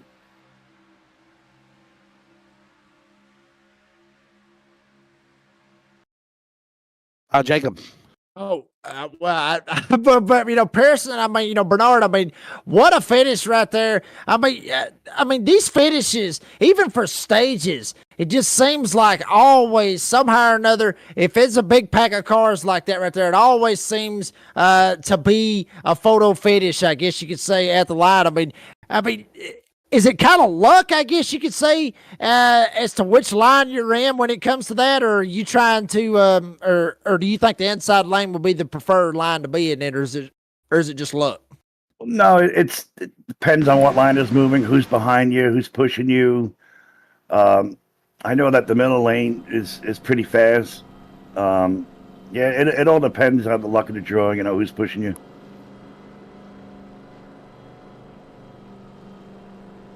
I'll tell you what, Bernard, what are we going to see here in this third and final stage, man? And do you feel like you got a car that is good enough that can fight and contend for a win tonight? I hope so. I'm, going to keep it nose clean and just see where I go. All right, buddy. Well, thanks for your time. Bernard Person. There it is. And he is the stage 2 winner presented by Glass Mechanic. And Jacob, we are now about to push to the finish in stage 3. This will be the run to the finish line to lap 100. Yeah, Wesley, it really will. And, one thing about it, you see it down there with the green, white checkered attempts, unlimited attempts. Literally. However many it's got to take to try to get a green flag finish. This could get a little bit interesting with some of these guys, Wesley, knowing that this great equalizer that is Talladega, some of these guys, they may end up wrecking like crazy here in a little while, trying to figure out a way to get themselves locked into the Championship 6.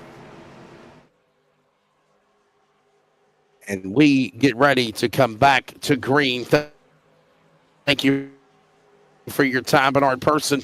Screaming Eagle Motorsports. Green. Ready to see what happens in stage 3 for the Xfinity cars at Talladega at the Brickyard 270. We're back under green.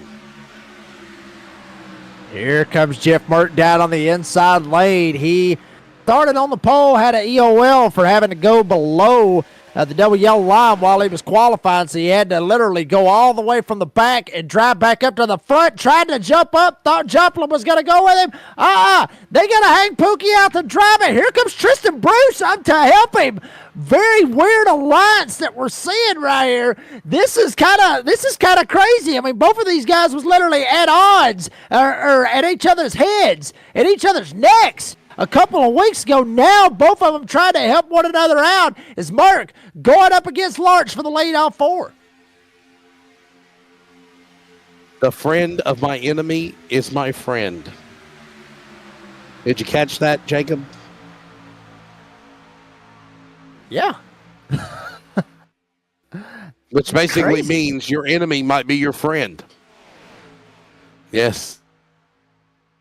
Merck to the lead. Merck to the lead. Larch back to second. And what's kind of interesting is I'm actually seeing out there. Wesley's not team. But I see out there in the live chat, Kristen Bruce out there is actually saying that there's a spoiler alert. Apparently, they're going to be teammates in 2025. Mark was talking about coming over and racing in the Xfinity series, so here we go. Spoiler alert. We unveiled that. We unveiled that during the NASRA 500 last week, if you remember. It was a long week. It was hard we're to talking remember. about that, so yeah, it was. It was a long week. But yeah, you're exactly right. As Bruce goes back to the lead, Merck's going to be right alongside of him. But now the question is, Jacob, when Merck and Bruce are up front with 1 or 2 to go, what could happen? That's the question for sure. Yeah, this is going to be a little interesting to kind of see what happens. Weatherhold is actually going to get kicked up to the top side. Tiny Horse Ryan Johnson going to try to come to his aid. Justin White's going to fall in line as well. Maybe Weatherhold sliding back, thinking maybe they're going to get a little bit chaotic with some of this bump drafting up here. So we'll have to wait and see how all that ends up playing out. As there you see right there, Tiny Horse Ryan Johnson still got his trophy right behind him. But I'm telling you, some of these guys might be slipping back.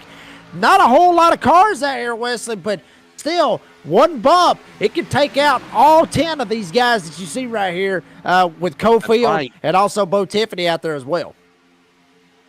You see them all stacked up there. They're trying to get another lane formed from that second pack that's about 2-3 car lengths back, trying to run them down. And now we see Merck on the outside leading, Larch on the bottom.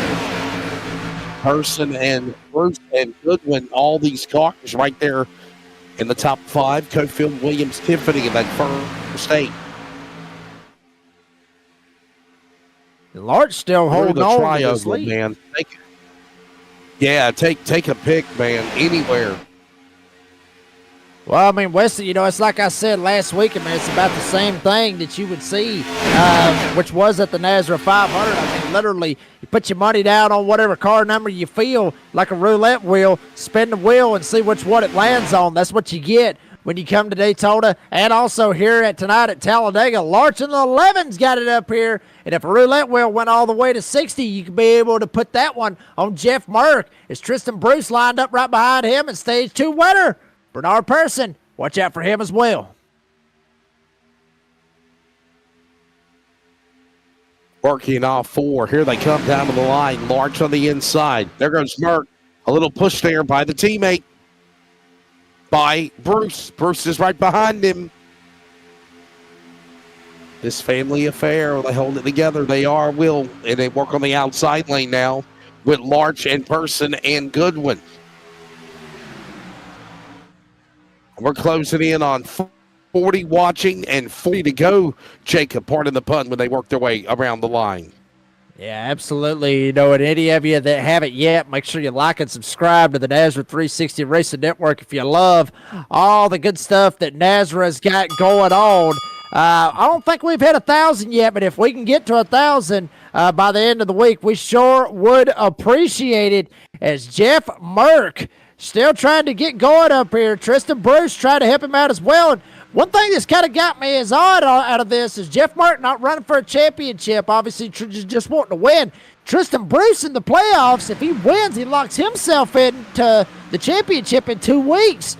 So how's that going to work out with Jeff Martin, Tristan Bruce to maybe try to help Tristan lock himself in? It'll be kind of interesting to see how this plays out.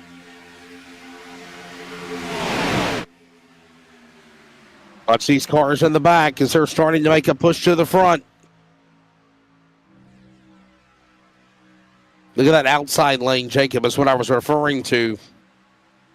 And Tiffany and the one of Williams know that, and they are blocking that car from the outside lane, from the back. There it is. It's that number 12. That's McConey. Oh, wow. What a move by Williams. Shot down to the middle side. Saw the hole, tried to make it work. And now Merck's going to jump up. He's going to try to help out Tristan Bruce. Bo Tiffany's going to hook up with Williams. They're going to bypass them, literally blow their doors off in the middle lane. Tiny Horse Ryan Johnson's going to lock up with them as well.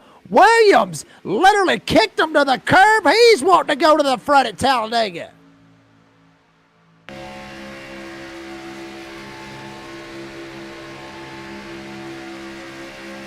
Williams right there on the outside lane. Watch him now starting to fall back to 4th or 5th as Cofield. Wow, Cofield, get it together.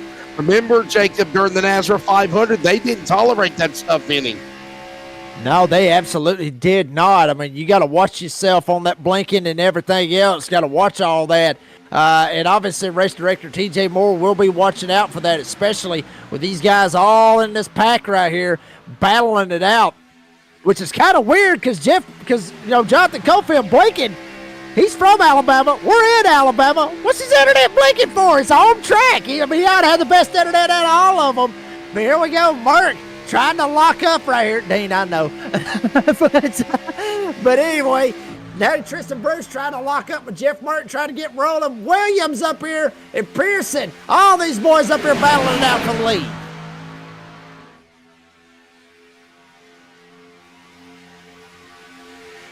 March up in front with a strong run.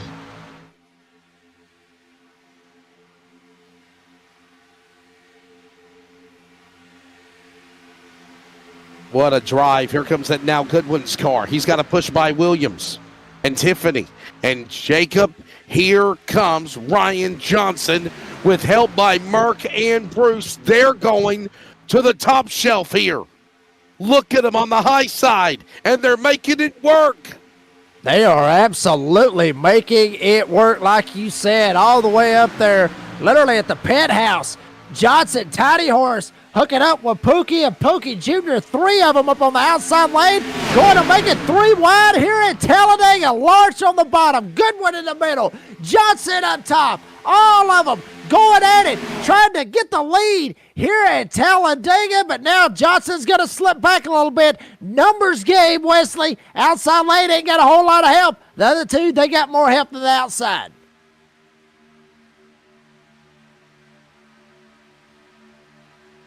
March on the inside as they work back into the corner.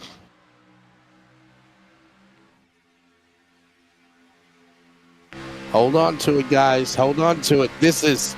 We always talk about this. Chess match, Jacob. Chess match at high speed. Got to hit your marks.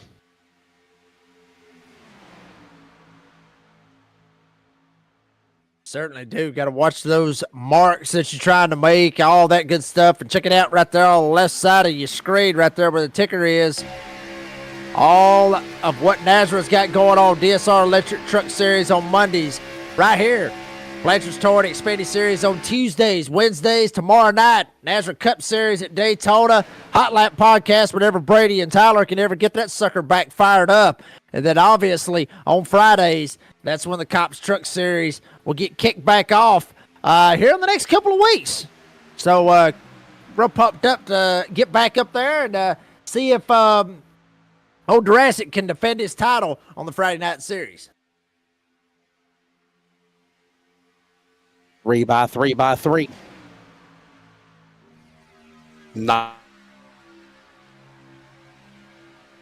Nice formation on the inside. Larch to the lead. Holding on to that spot.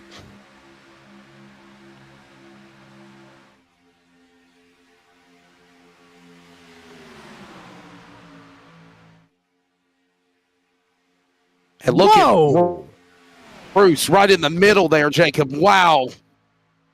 Wow, he made a desperate move right there. I mean, barely was a hole right there with Jeff Merck. I'm sure Merck probably give him a heads up, let him know that you can go ahead, drop on down right there. Either that or Bruce just made it instinctively and just shot down right in front of Jeff Martin. Now he's going to jump right back up to the top. He's going to try to get Weatherholt to line up with him. Justin White in the 2, just trying to keep it clean after the earlier accident. He's 3 laps down, just trying to make sure somehow or another, if he can get 3 quick cautions, he can be back into this thing, as the other drivers are multiple laps down out of the event. But Bruce trying to get Weatherholt to help him out. And Wesley, that's one of the hardest things right there to have to deal with, is 2 guys that's racing to try to get in the championship 6, and both of them trying to help each other to get up there at the front. It's one of the weirdest things to see. Kristen Bruce on the outside, as look at Weatherholt right there with him, and so is, I believe that's the 2 of White. Yes, it is. Justin White up top there, throwing the block on McConey. Remember, Jacob, it started with McConey. We thought McConey was going to jump out of line, and look at this, man. Look how close they are. Justin White was in 18th position. Justin White is in 18th, and look at them all stacked up with each other. He's right within the front pack. He's within grasp of the leader. He might be 18th, but he's in grasp of the leader.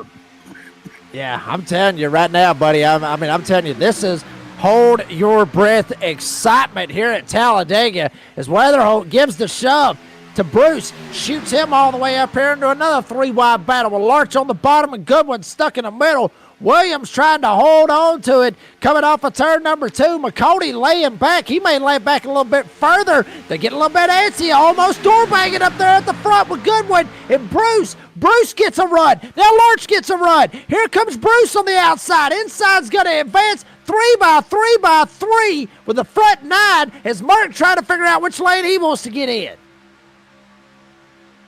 And all the while, Larch is protected to that double yellow line down on the inside.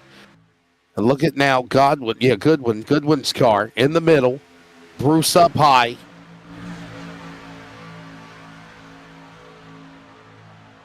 And look at Merck in the middle. Merck's in the middle behind Williams and Goodwin and Tiffany.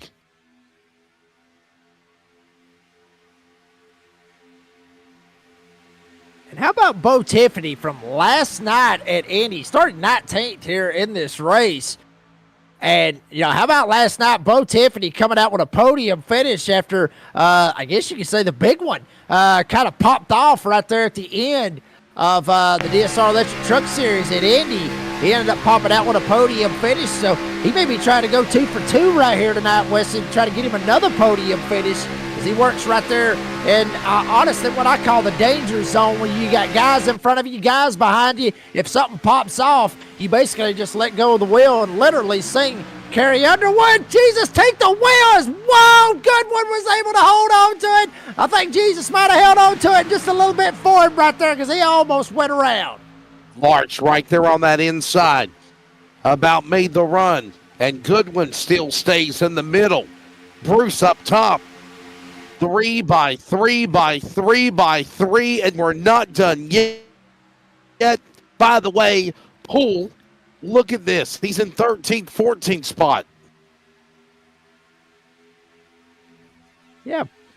Poole just back there, just laying back there, just waiting, seeing what's happening, and just waiting for something to pop off. It's literally, we are 3 by 3 by 3 by 3, 4 cars, or 4 rows, I should say, of 3 out of 12 of them right here. McConey trying to figure out if he wants to go top, bottom, go wherever he wants to go. And Wesley, it's blown my mind, honestly, that everybody's kept it so clean right here. Nobody, granted, door banging, all that crazy stuff has happened, but nobody's really made any desperate moves as of yet, and ended up door banging somebody so hard to where we end up seeing somebody spinning around. So everybody keeping it calm, cool, collected, but I certainly will guarantee you this, their brains are fried right now.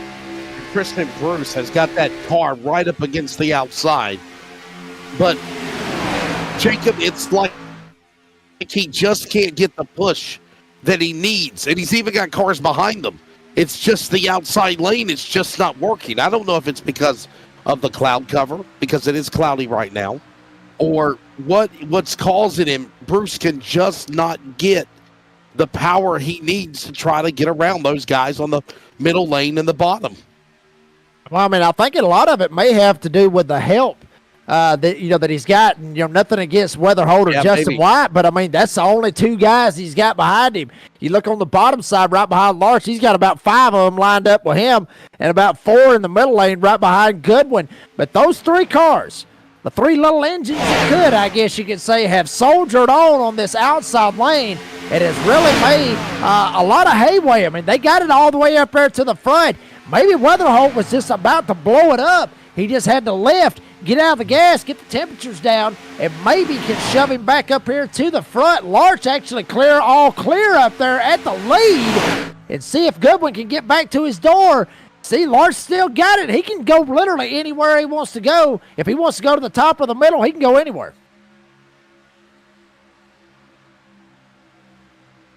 By the way, don't forget tomorrow night, NASRA Cup Series at Daytona. Yes, we're back at Daytona again. The final race of the regular season, of the inaugural season, of the regular season before the playoffs for the NASRA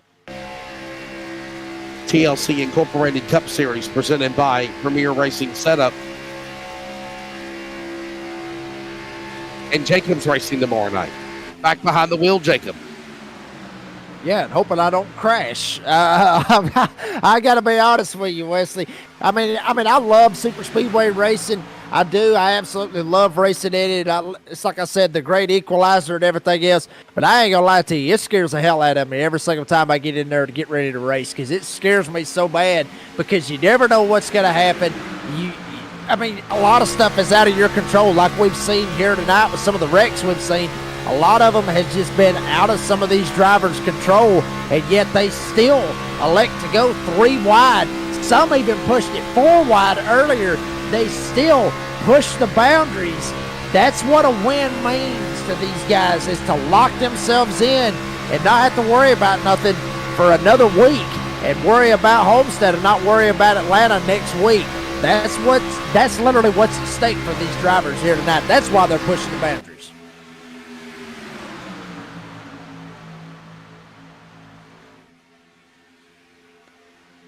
And also closing in on 25 laps to go when they come back to the line. It's Goodwin the leader, Larch in second, Williams third. Now look at Goodwin pull down and block Larch, and the one of Williams is going to get a nice open spot.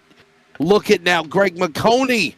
Remember, they blocked him earlier. Not now, Jacob. The outside lane's working for the 12. McConey is rolling. White. Justin White actually is still a couple of laps down. Mind you, still about 3 laps down according to the ticker. He's got to help out McConey, try to shove him up there. As now you see Jordan Jurassic out there. Do we have beef yet? Not yet. We might eventually. but as far as right now, looks like they have no beef as of right now. Bo Tiffany went from the middle all the way down to the bottom side. Justin White shoved McConey up there. He ends up hanging him out to dry. He jumps down the middle lane right in front of Tristan Bruce and Jeff Merg. As now Trevor Williams in the woods got the lead. He's got Goodwin kicked behind him, and here comes McConey.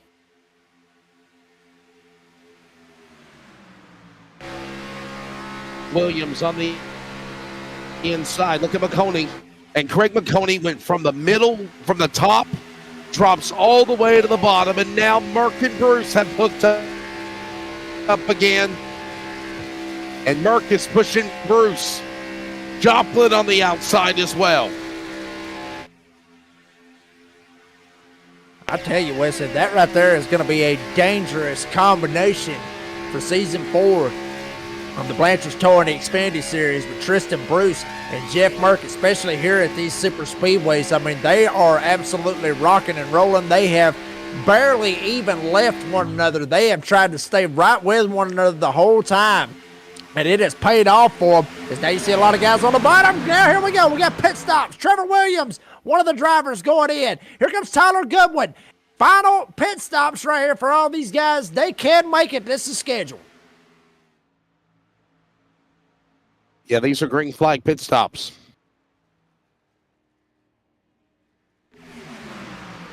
And they are crucial. Nonetheless, we pick up the leaders. 23 to go. Bruce leading on the back straightaway. Merck McConey, the new top three. And remember, Jacob, you make these pit stops, you pit out of sequence with everybody else. Yeah, there's a good possibility that these guys that just went down, Williams and Goodwin, Tiffany and Larch, all of them may be trying to pull the undercut, but they got to get themselves lined up big time and be able to jump back out there. All four of them get lined up and try to at least get back up to speed. And from what I'm seeing, looks like most of them, well, three of them, I should say, Williams, Tiffany, and Goodwin, they're lined up together. But Larch overshot his pit box, so now he is all by himself unless those three decide to left and try to let him catch up. But if they do, they're just going to eat up a lot of time, Tristan, Bruce, and Merck really catching them.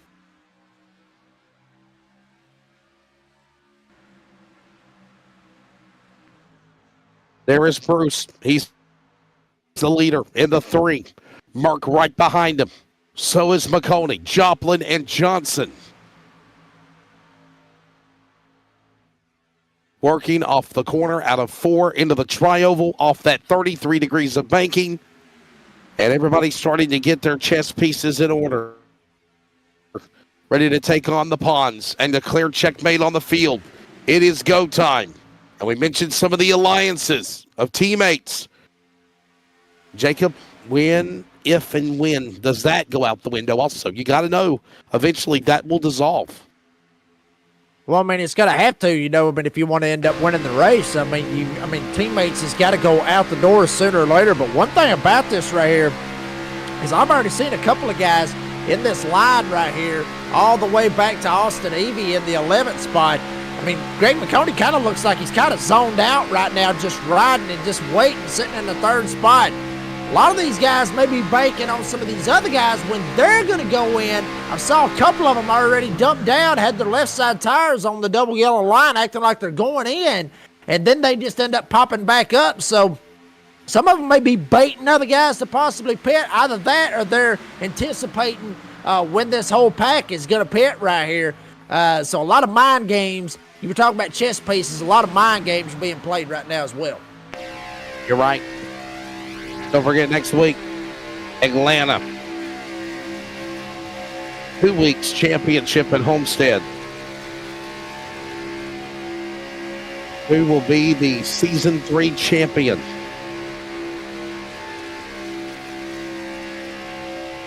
By the way, we are coming up on the, or we've surpassed the Premier Racing Setups, 20 to go.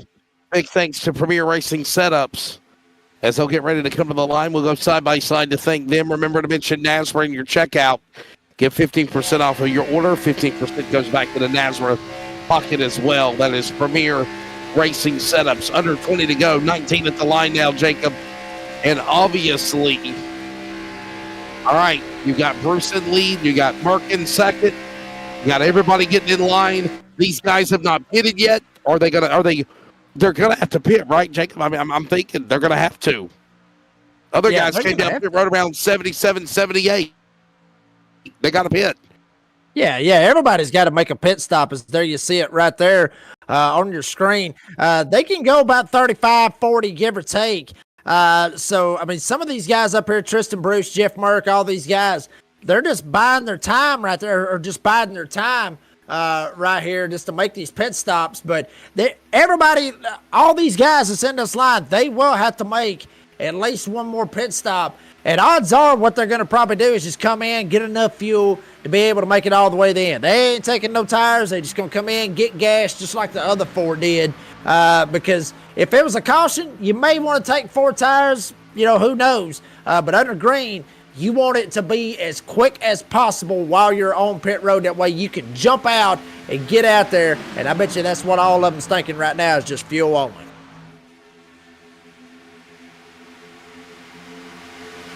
Bruce and Merck right there, along with McConey, working their way again down to the start and finish line. Bruce in the lead. Merck right there in second. McConey right there in line. Joplin, Johnson.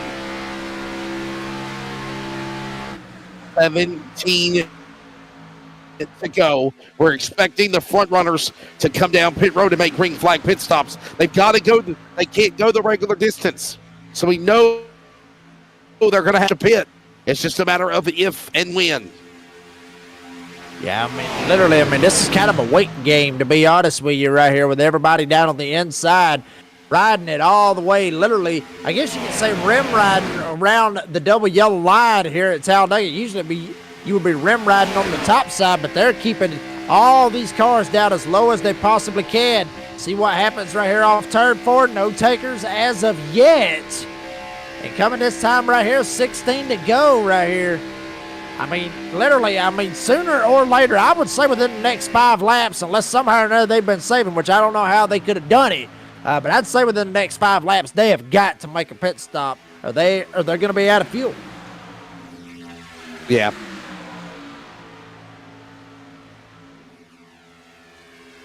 Yeah, something we're definitely got to keep an eye and watch here. Green flag pit stops. I got a feeling they got to be coming here. And obviously, if your teammates like Bruce and Merck, the smart thing would be to pit together, right, Jacob? I mean, come on. Don't get out of sequence. And there you see Williams, who's back in 12th. Not yet. No, not showing any signs of slowing. 15 to go at the line as now we see a driver come down pit road by himself. I believe that's Jared Poole, the 96. He's in. Wow. I mean, that is just not smart, Jacob, to come down pit road when you're on your own. Nah, but he's going to be literally, he's going to literally be on the island all by himself. He's going to have nobody. That's the word. Nobody to help with. Yes. Yes, he is all by himself. He is stranded. He could be out there with them rocks saying, help, help, help. Nobody's even going to be able to get to him unless the pack does, or somehow or another those 4 guys that already pitted, they may end up catching up with him. May try something. Here we go, everybody. Everybody coming down pit road. Got to lock it up and don't speed right here. Don't want to go over that 55 mile per hour.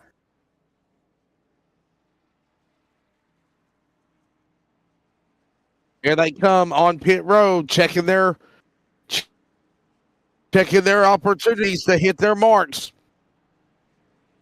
Remember, Trevor Williams is 38 seconds back to the leaders. These are the leaders coming off of pit road. They're going to be in the lead when they exit off the racetrack as well. Listen, they are coming with a full head of steam. Williams is storming through the tri-oval here. Absolutely. Williams is coming with a full head of steam. You barely see him back there. And remember, Jacob, you can't pull up on the racetrack until you cross the blend line cone. Absolutely. That's Conezilla's cousin. It's right about now. They're coming up on it. And Williams is after him. He's going to catch him here. Yeah, he may be able to going to catch him on the back straightaway. Look at this. He is literally going to get to the outside and try to bypass all these guys because they're not up to speed yet. Remember, these cars need about 2 laps to get the full song. Look Charles Joplin. To 10th, to 9th, to 8th. Joplin got busted. I think he's on pit road with a penalty. Yeah, I think he might have got busted for speeding right there, Charles Joplin. So he will basically forfeit his chance at possibly winning this race. But Trevor Williams trying to get going. But Here we go. It's getting good up here. Mark, now he's going to go 3 wide. Tristan Bruce is going to lock up with him. Gives him a shove. Almost knocks him down into Cofield going into 3. And somehow, some way, the one of Williams cannot catch these cars yet. He's going to catch them, but they're already up to speed. That's the problem, Jacob. Look at him. He's already caught him, but they're already up to speed now. Now he's right there in the same boat with all these other cars. 12 to go at the line. Yeah, he's just 12 to straight go up, with I Mark mean, in front. yeah, I mean, he basically took a shot and tried to make it work. Those other three tried to work with him as well. As now you see, Merck jumps up, gets with his teammate. I guess you could call it that at this point. Now Tristan Bruce up top. Yeah. Cofield blanking down on the inside lane right in front of Tiny Horse Ryan Johnson. Race director TJ Moore's still going to be looking at that right there. Obviously, this is for the lead and possibly the win. But at the same time, blinking like that, it's got to really throw these boys for a little curveball. Is there you see the 38, a Dula Weiser right there behind them. Tiny Horse Ryan Johnson trying to shove Cofield to the lead. It's Cofield. It's Merck. It's Talladega. This is Talladega. And it's go time. 10 laps to go next time around as we see 4 cars flying by. Cofield, even though he's been blinking, the man out of Mumford, Alabama, is the new leader. By the way, Jacob, the basketball Iron Bowl this Saturday. You know that, right? Yeah, yes, absolutely. Yes, it is. Hate to say it for old Cofield, but Roll Tide. Hate to say it for And him, the but first Roll time, Tide. by the way, in SEC history that number 1 and number 2 in the Iron Bowl are playing also for the conference championship. Coming to the line, 10 laps to go. Colin Weatherholt in front. Look at Merck and Bruce. They're locked tighter with each other. 91 on the board. It's go time, Jacob. It's time to go at it. Yes, sir. It is big time to go at it. Now Bruce thinking about jumping to the top side, thinks different, jumps back in front of Merck. Or right behind Merck, I should say. Weatherholt up on his top side. He's got Greg McConey trying to line up with him. Merck jumps down, gets in front of Cofield. Wow. Now Bruce leads the middle. Weatherholt up top, looking 3 wide. They're 3 wide for second. Merck still right up there at the front, just like that state trooper on 75. Everybody tried to chase him, but everybody can't get around him. It's not like they're scared to pass him. One driver that does want to pass him. Here he comes. Teammate now. Teammate, Tristan Bruce. Single digits now at the line. 9 to go. And Bruce, the new leader. Merck on the inside. That's Bruce and Merck. Merck in person, stage 2 winner. And how about Weatherholt? Never count out who Dean calls Thunderbolt. Weatherholt, he's in the 3rd spot now. There they are, side by side. 3 cars for the win. And into 3. And they got to be very careful, Pearson. Oh, boy. Almost a little bit of door banging right there with him and Weatherholt. Now McConey up top, as well as Cofield still blinking down there right in behind Jeff Merck. That's going to help. That's going to hurt Merck a little bit right there. Even with Cofield blinking out just that little bit. That's going to hurt the draft and the push that Jeff Merck is getting. But now Cofield reappears. Inside lane comes back and advances. 2 guys up top with Weatherholt and McConey is now, whoa, big move by Merck. He jumps up in front of Tristan Bruce. Cofield to the inside for the lead.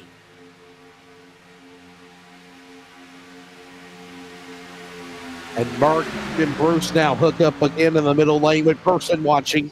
Cofield with help by Johnson and White. Up top, Weatherholt and McConey.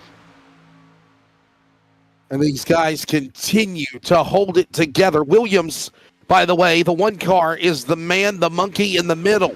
He has called up to the front pack, but he couldn't take advantage of running down the faster cars to go to the lead, Jacob. To the line, 6 to go here at Talladega. They look like they're in a pyramid walking back into turn number 1. And right now, Merck is basically the tip of that pyramid. And Bruce trying to see if he can jump up here and make himself the tip of it.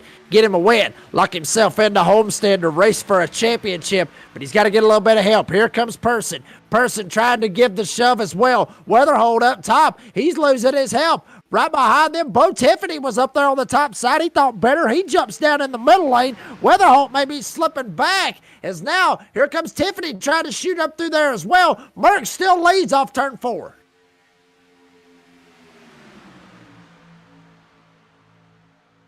Through the tri-oval. Cofield in the lead. I'm sorry, it's Merck in the lead. Cofield continuing to blink. Boy, he's better be glad it's not last week, because last week they would have booted him. They did not play that game with last week's blinking issues, Jacob. This week they're tolerating it. But for how long, though? Because right now he gets right back in view. He's right behind Merck. Bruce, his teammate, right alongside. He's got to push with Person and Weatherholt. And there's a lap car up ahead. A lap car up ahead. That is Charles Joplin, the driver that had that speeding penalty or some kind of penalty. He ends up being down on the bottom side. He's going to drop below the double yellow line. Here comes Cofield, blinking all but get out. Honestly, I think he's blinking so much that he is just that fast right there. Still blinking right now, as this is going to really get interesting right here. 5 to go. Merck and Bruce trying to work together.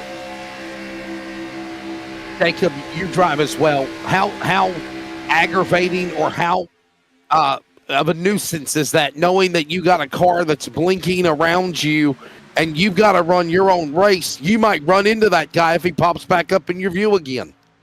Well, I tell you what, I'll keep it PG. It would tick me off, to be honest with you. And I love Cofield to death, but I mean, it would tick me off to be racing around somebody going at these speeds at 190 miles an hour in the draft for a shot to try to go to the championship 6 at Homestead in 2 weeks. It would tick me off knowing that I've got to figure out where he's at. And maybe that's what Tristan Bruce needed right there, is Jeff Merck to jump down. And if something happens right here with Cofield blinking, maybe if he does end up going through Jeff Merck somehow, some way, it will keep Tristan Bruce out of getting involved in that. So these old boys, they working together. Bruce and Merck really working together, trying to stay in front of Jonathan Cofield, knowing that he is one of the faster ones.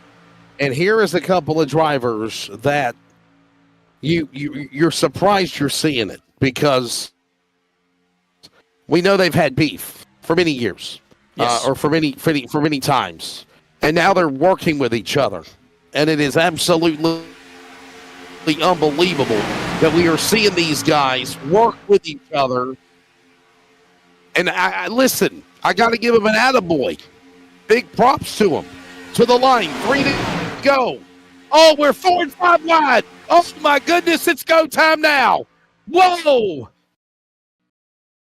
Wow, Williams jumps up to the top side. He's got Lawrence trying to lock up with him. Weatherholt right behind him as well. Now Bo Tiffany comes all the way up. Almost ends up snagging the fence off turn number 2. But now he's going to get the shove. Here comes Williams. Goodwin wants to get up there. He can't. He's got cars up above him. Here comes Bo Tiffany out of nowhere, like shooting out of a cannon. Coming up here, trying to make it 3 wide for the lead. Coming this time, 2 laps to go. Bruce has got the lead. It will be 2 to go. Tristan Bruce in front. Cofield pushing now the 3. Mark now pushed by the 8 and the 11. And now Tiffany on the outside, pushed by the 1. 2 to go. Less than 6 miles to decide it. They're up the bacon again in 1 there, Jacob.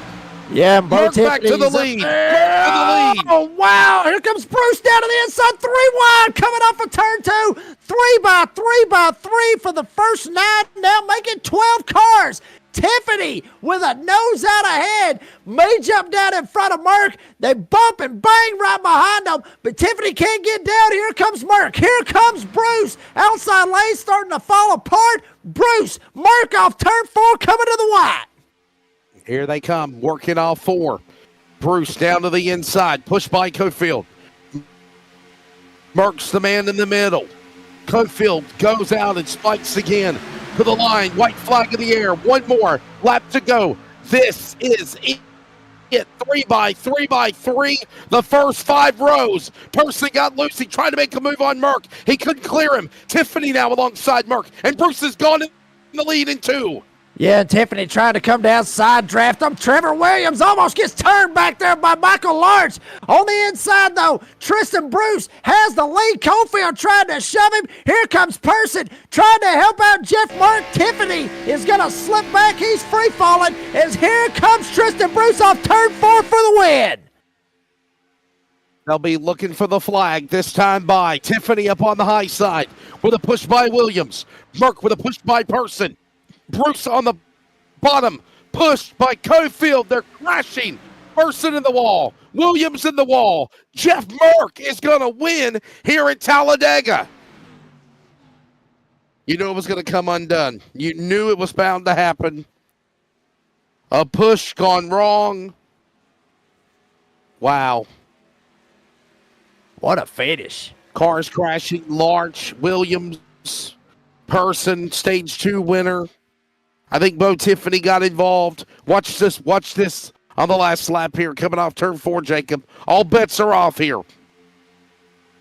Yeah, birds flying right there in the middle of it. You can't make that up, but here you see it right there. Cofield took a shot down on the inside. Wow. Basically killed that whole inside lane. There you see the contact. Drivers flipping up in the air. Bo Tiffany getting involved. And then Cofield saw a hole, tried to go for it. Merck all by himself up there. Then Cofield takes a nasty hit on the inside retaining wall. Merck gets the win. Cody and Bruce, top 3. Unbelievable. How about it?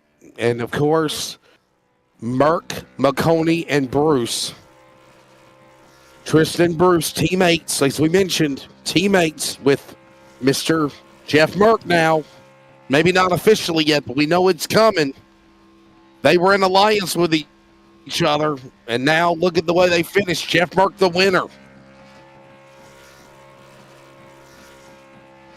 And we're ready to give you the results here tonight. By the way, we'll tally up Jeff Merck's win tally list here in just a moment as he'll celebrate. All right. There it is. Boy, Jeff Merck's burning it down, ain't he? Jeff Merck, the winner. Greg McConey will finish second. Tristan Bruce third. They're the podium. We'll grab them here coming up next. Cofield and Johnson, your top 5. Then it's Austin Evie, Tyler Goodwin, Colin Weatherholt, Jeffrey Johnson, Tyler Williams, Bernard Person, Bo Tiffany, Crash, they're coming to the line, and Michael Larch of the 13 that were on the lead lap, Jacob, at the checkered flag. Charles Joplin ended up having that penalty. He's going to end up finishing 14th, 1 lap down here. They say that Justin White's going to get 15th, Gerald Poole in 16th. Octavio Rondoletto, he's locked into Homestead, but not a good showing for him tonight. He'll finish 17th, and Dean Doucette finishing at 18th. Lautaro Lamperti, this is one we're going to have to be watching for here, folks. Next Tuesday when we go to Old Atlanta, will he be able to rebound and get a shot to be able to race for a championship when we go to Homestead? He will finish 19th. Darren Bruce will finish 20th. Drew Ballesteros will finish 21st. Keith Haney, Chris Blanchard, Lucas Lyons, the 24 drivers. TJ Moore, the race director. Yeah, there we go. And, of course, we're going to take a break. When we come back, we are going to grab the winners. Add another win to the driver of Mr. Jeff Merck.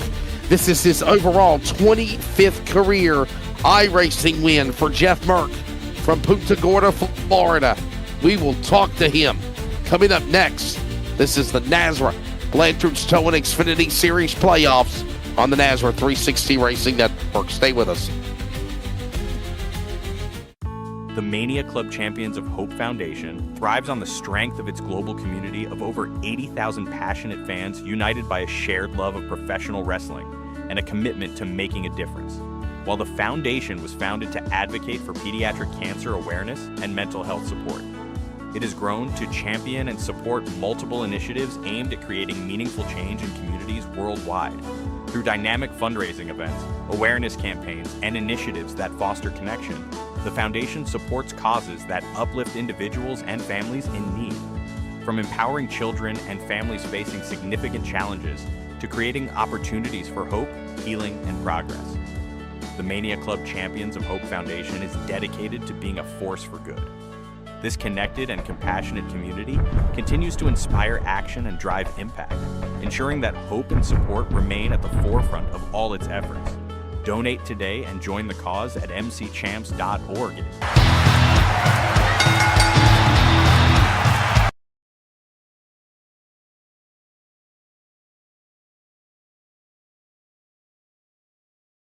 Here's a look at the finish one more time, coming off of turn 4. And there it is, the white flag lap. When they came back around on the other side, it was a crazy finish. As we get ready to grab now the winner, joining us, Jeff Merck. Jeff, did you know that tonight is your 25th overall iRacing victory? Congratulations to you, buddy. For Nazra or iRacing altogether? For iRacing altogether, according to the stats. Yeah. I've only won 25 races. Yeah. Oh, wait, let me pull up. Are you sure? God, I'm terrible at this thing. Oh, well, congratulations, 25. I'll take it. Hell, why not? 25 is better than a sharp stick now, isn't it? I love your is that your banner, your champion banner behind you in the back? That looks pretty good back there, doesn't it? Yeah, I run on 332-inch curved. It's like up on a pole over there. I got tired of that real close-up look where everybody makes fun of my fat chin right there. Oh, so no, we make fun. Yeah, I'm like, gobble, gobble, gobble, gobble. Oh, wow. Get you a swig of drink, buddy. Jacob, you got anything for our buddy Jeff Merck? Yeah. What's in the cup? Nah, there you go. What's in the cup? What's in the cup? Johnny Walker Black and Diet Pepsi. Attaboy. Atta baby. Woohoo. Oh, so hey, I get the race for the champ. I get the race for the championship now, right? I want to. Technically, Jeff, you're drinking and driving, right? I mean, no. Get it right. Drinking while driving. There's a difference. Oh, I digress. Go ahead, Jacob. Oh, wow. I mean, Jeff, I mean, apparently, this got broke news, and I mean, obviously, last week was very long and everything else, but apparently, you and Tristan, y'all are friends are now. Teammates, y'all buddies now, y'all teammates, according to what they said out in the live chat. I ain't heard nothing. I ain't heard nothing about that. I don't. Somebody must be. I don't know. That might be something that you have to talk to Tristan about. Uh-oh. I got you. If you can't beat them, join them, right? I guess, right, Jeff? Or hey, that's it. That's the way I look at it. I'll let Tristan break the news. Big news coming up in the Tristan Bruce interview for all you folks watching at home. I will say this though, Jeff, please, in closing, thank your sponsors as well. Your take of racing with all these guys, if it is your new teammate, Tristan Bruce. I know there was a little hiccup there at the end with McConey and Tiffany and Person and the crash there at the end, but what a phenomenal job by you guys. Almost 14 cars in a pack, racing 3-4 wide, and just respecting one another amongst the racing that y'all were putting on, for sure. It doesn't get any better than that. Yeah, we did. That was some really good racing. I do a lot of super speedway racing. This is some of the best cleaners I've ran into. I mean, like I had the broadcast on my phone in the background. I could hear you guys. We were running 3 wide for 5-6 lanes deep for 30 entire fuel runs, and not having any issues with each other. That's the way iRacing is supposed to be. You race close, you race hard, but you race clean, and that's the kind of racing I enjoy. Yeah, these cars are hard because it doesn't matter who you're pushing when you get to them. They get wobbly on the ass end, and there was a lot of people hanging on to real loose race cars out here tonight because that last stop we didn't really take any tires, or I didn't take any tires all night. I don't think, just fuel all night. So the rear tires were hot there at the end, so everybody was slipping, sliding around, and everybody did a real good job holding on to the cars. So yeah. I got to thank my sponsors, my teammates over. I'm still waiting on my Catch Fence Motorsports paints, but this is my NBG PGR Esports Xfinity car with my blue Navy camo on it. So always big shout out to the guys that keep us free: Army, Navy, Coast Guard, Marines, Space Force. Without those guys, we can't do what we do. The guys up in the broadcast, I always love going back, listening to you guys talk about the faces I make. That's just the way it goes. It's very hard to see you now. Make the faces though from that camera angle. Oh, is it? Well, I'll have to put it back man. down here to give you boys something to talk about. Fighter pilot, yeah. And I promise you, it's not making fun of you in any way. We enjoy it. I love the pantomiming, if you will, when you do it. I was in the Navy. My skin's so thick you couldn't pierce it with a damn harpoon. And that's a missile, not something that kills a whale. Just so everyone. Brady, all the admins over here. I mean, good Lord, we run like 6 nights a week, I think, or something crazy, and they keep it all up and going, all the plates in the air. So they do a great job there. The Nazareth 500, God, I think it was over like $10,000 for the first 500 they ever put on. That's kind of crazy. And I think I said, oh God, I about dropped the pooch on that one. My loving wife inside, Miss Dawn Murray, always rooting me on there to the finish. I love you, babe, for letting me do this as a hobby. Work tomorrow. First thing Thursday morning, we're getting up. We're going to Daytona. There you go. And we're gonna stay. We're gonna stay up there till Sunday or Monday, whenever the race goes off. And they're calling for rain, right, Jeff? They're calling for rain. They're getting the air titans ready. They're getting the air titans ready. Get them ready. I'll be rooting them on every time they come by the grandstands, baby. Let's go. Oh man! Congratulations, Jeff, ladies and gentlemen. That's Jeff Merck. By the way, a special night tonight. Not only is his win here in the Xfinity Series, but it is also his 25th career iRacing victory overall. So a big moment, of course, for the driver of Jeff Merck. So congrats, party hard in Punta Gorda, Florida. So there you go, my friend. And don't be saying I'm from California now. I'll take offense to that. No. Don't go nowhere, buddy. We'll talk to you after we get off the air as well. Let's go down and catch the runner-up, and that's the driver, Craig McConey. Craig, I believe he's on camera as well. He is sporting his Purdue Boilermakers, as he always is. So, Greg, yes, I saw you one-handed it, man. You were one-handed it around Talladega. How in the hell do you pull that off without crashing, right, until the end? That was fun. You didn't even wreck at the end, though. That's right. You finished second. Yeah, I took home P2. There was a lot of guys jumbled up around there at the end. The bottom line moved up. I moved up trying to make sure I wasn't going to get hooked on the left rear. I think I caught the 35 with it. Just tight racing there at the end. I wasn't trying to get anybody. I was more than happy to just kind of push the 8 and finish out that line. But no, I mean, yeah, P2 started P2, got pushed up to pole, which was nice. And then, so I got some points there. I got all my stage points I needed. Good way to set me up for the final 6.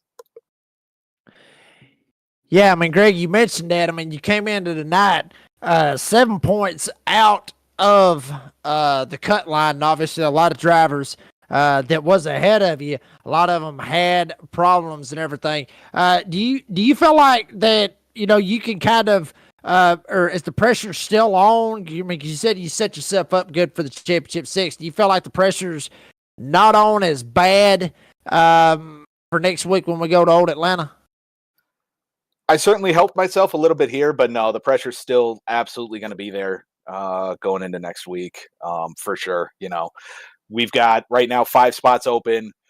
I should bump into the top 6, but if I do, it's only going to be by a few points. A lot of guys had decent finishes around me, so it helps alleviate it a little bit. But no, I still got to race hard next week at Atlanta. But I love that old track. I love being able to slide the rear end and really have it as a driver's car. I'm very much excited for that.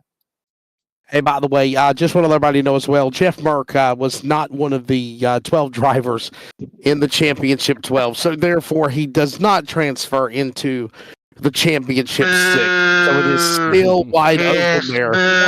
Listen to the fans. Heavy Rondoletto. So Greg, you did get a good finish, though, man. I think you might come out of the red. What are you going to have to do next week in Atlanta and to put yourself into the Championship 6 at Homestead? And please thank your sponsors as well, buddy.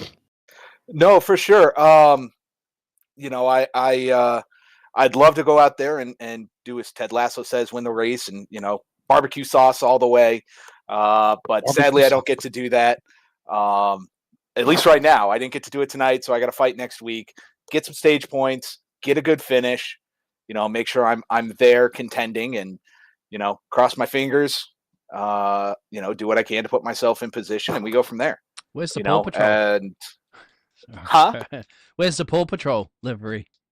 What happened? The Paw Patrol wasn't bringing a lot of luck this year. No, they got fired. No, they got moved. They were out on a mission tonight. They had to go do something. Okay.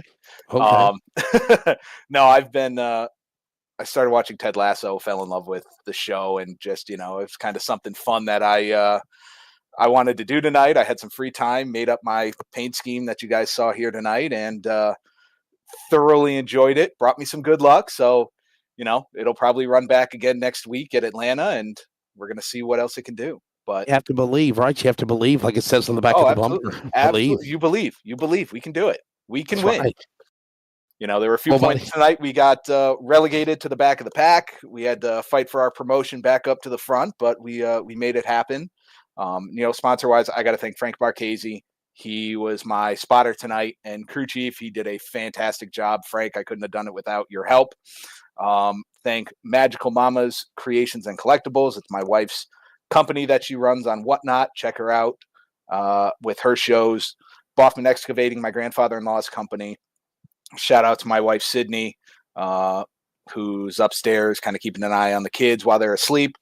The family that I know is watching, everybody that's tuned in for this, all of our sponsors, Blanchard's Towing, DSR Electric, which is a team sponsor, Brady, all the guys that help put this on. And thanks to you guys too. Absolutely. You guys put on a great show. Can't wait to go back and watch it. And, we'll go into Atlanta, keep our fingers crossed, and we'll go for barbecue sauce. Now, Greg, I got to ask you, did you not run the NASCAR 500? Where were you? I don't see you on the entry list. I did not run the 500. Where were you? I had family commitments. Okay. I had family commitments. Right. I was not able to run. That's a good reason. Did you? What have you heard from it? From somebody on the outside looking in like an outsider? What did you hear about it? I heard it was a fun event. I heard they had a good time. A lot of great turnouts. A lot of great people that showed up and raced it. Yes. But I wasn't able to tune in and see it. But I heard it was a very fun, very exciting event all the way around. It'll be back next year too, Greg. So you better make your plans. January the 5th through the 11th. It's going to be earlier next year as well. So there you go, buddy. So we'll see you, Greg. Thanks, buddy. Thanks, guys. Have a good one. Chicken wings and barbecue sauce and all that good stuff that they were talking about. I haven't caught on to it yet. Tristan Bruce now joins us, and according to Jeff, he's got some explaining to do. Tristan, the alliance with you and Jeff, let's talk about it, man. And obviously a good solid podium for you in that FanDuel Chevrolet, sir. You'll finish third. Yeah, it was a really good night, really good race. Enjoyed everything about it. The 3-wide run-in, that was really cool. A lot of green flag laps. Me and Jeff worked together for most of the night tonight. It was nothing we talked about before the race. Just, we spot opened up on Catchfence Motorsports for this coming season 10 for the Cops Truck Series. So I'm going to be joining that. I will be teaming up with Jeff Merck now for the Truck Series this next season.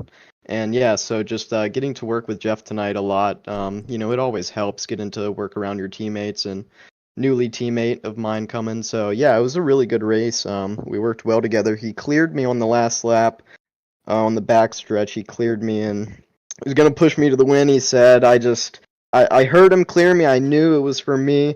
I just was hoping that the bottom would stay strong at the end there and we'd able to have a photo finish or some type crazy good finish right there. But nonetheless, it was a good finish. I came home P3. So yeah, big things coming for the Truck Series. So I got to ask you this question, Tristan. I know that you and Jeff have had history. Did y'all finally sit down and have a talk? Like, was there something where you said, hey, look, I'm possibly going to be running for this team next year. By the way, Cops Series 10 starts up. 11, season 11 for the Cops Truck Series. It starts up next this upcoming Friday with the Clash at Daytona.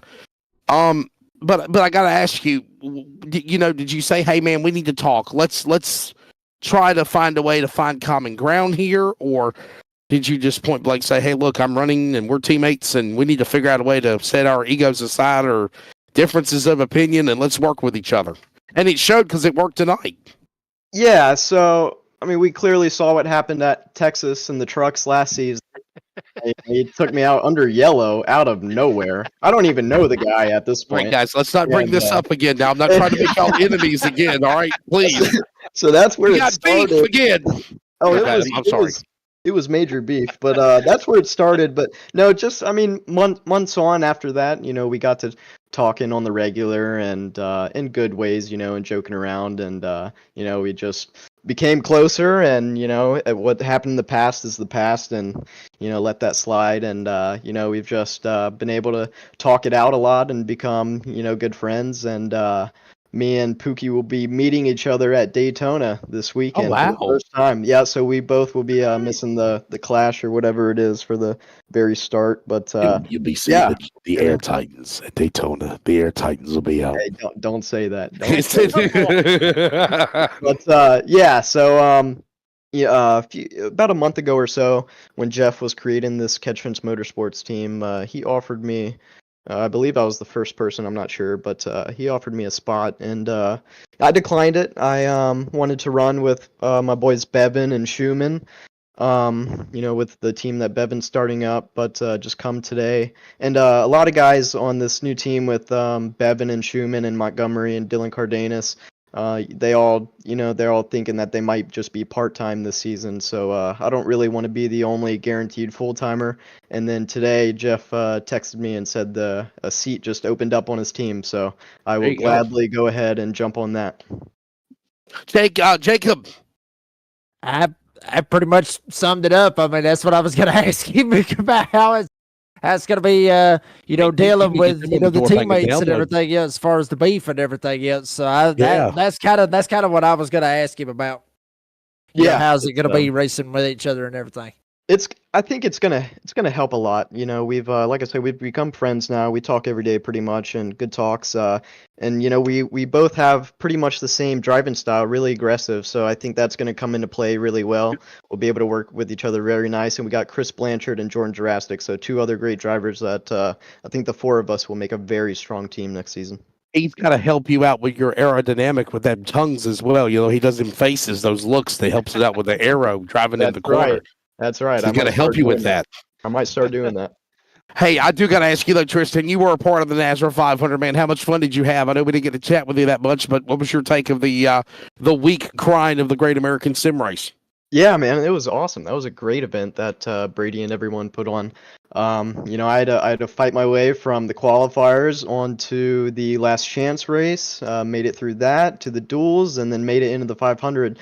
For the 500, I really ran mid to backpack most of the race. I was able to lead 2 laps, so I mean that's pretty cool to lead some laps in the NASRA 500, So really proud about that. But we got taken out with about 24 laps to go. But nonetheless, I'm very proud to be one of the 41 drivers out of 200 that attempted to be able to race that race.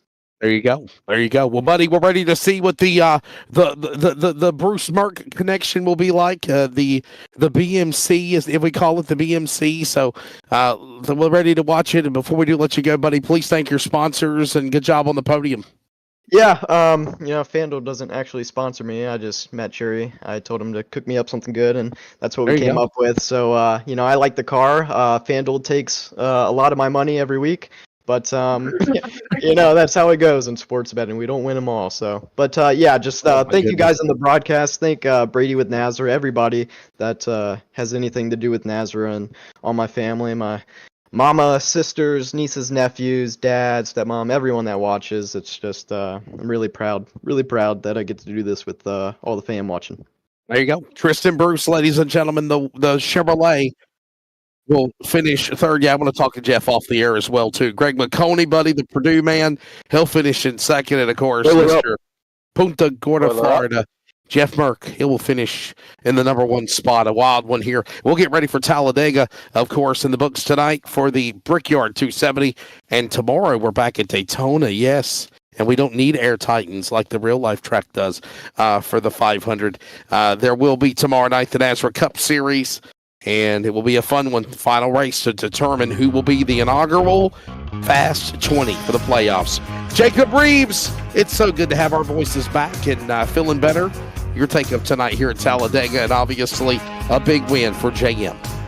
Well, I mean, obviously, I love this place. I love Talladega. I love, I've talked about it, numerous times. Love this place. Always produces, some very, very wild finishes, and it sure did here this evening. And, these 3 weeks, this week, next week, and then in 2 weeks when we go to Homestead, are literally 3 of my favorite tracks. All 3 of them I absolutely love. Talladega, Old Atlanta, or New Atlanta, whichever one, just Atlanta in general, and then Homestead. I'm telling you, each and every one of you at home, y'all are going to be in for a treat. If you wasn't in for a treat tonight, I got a feeling over these next 2 weeks, you're going to be in for a treat for what you're going to see.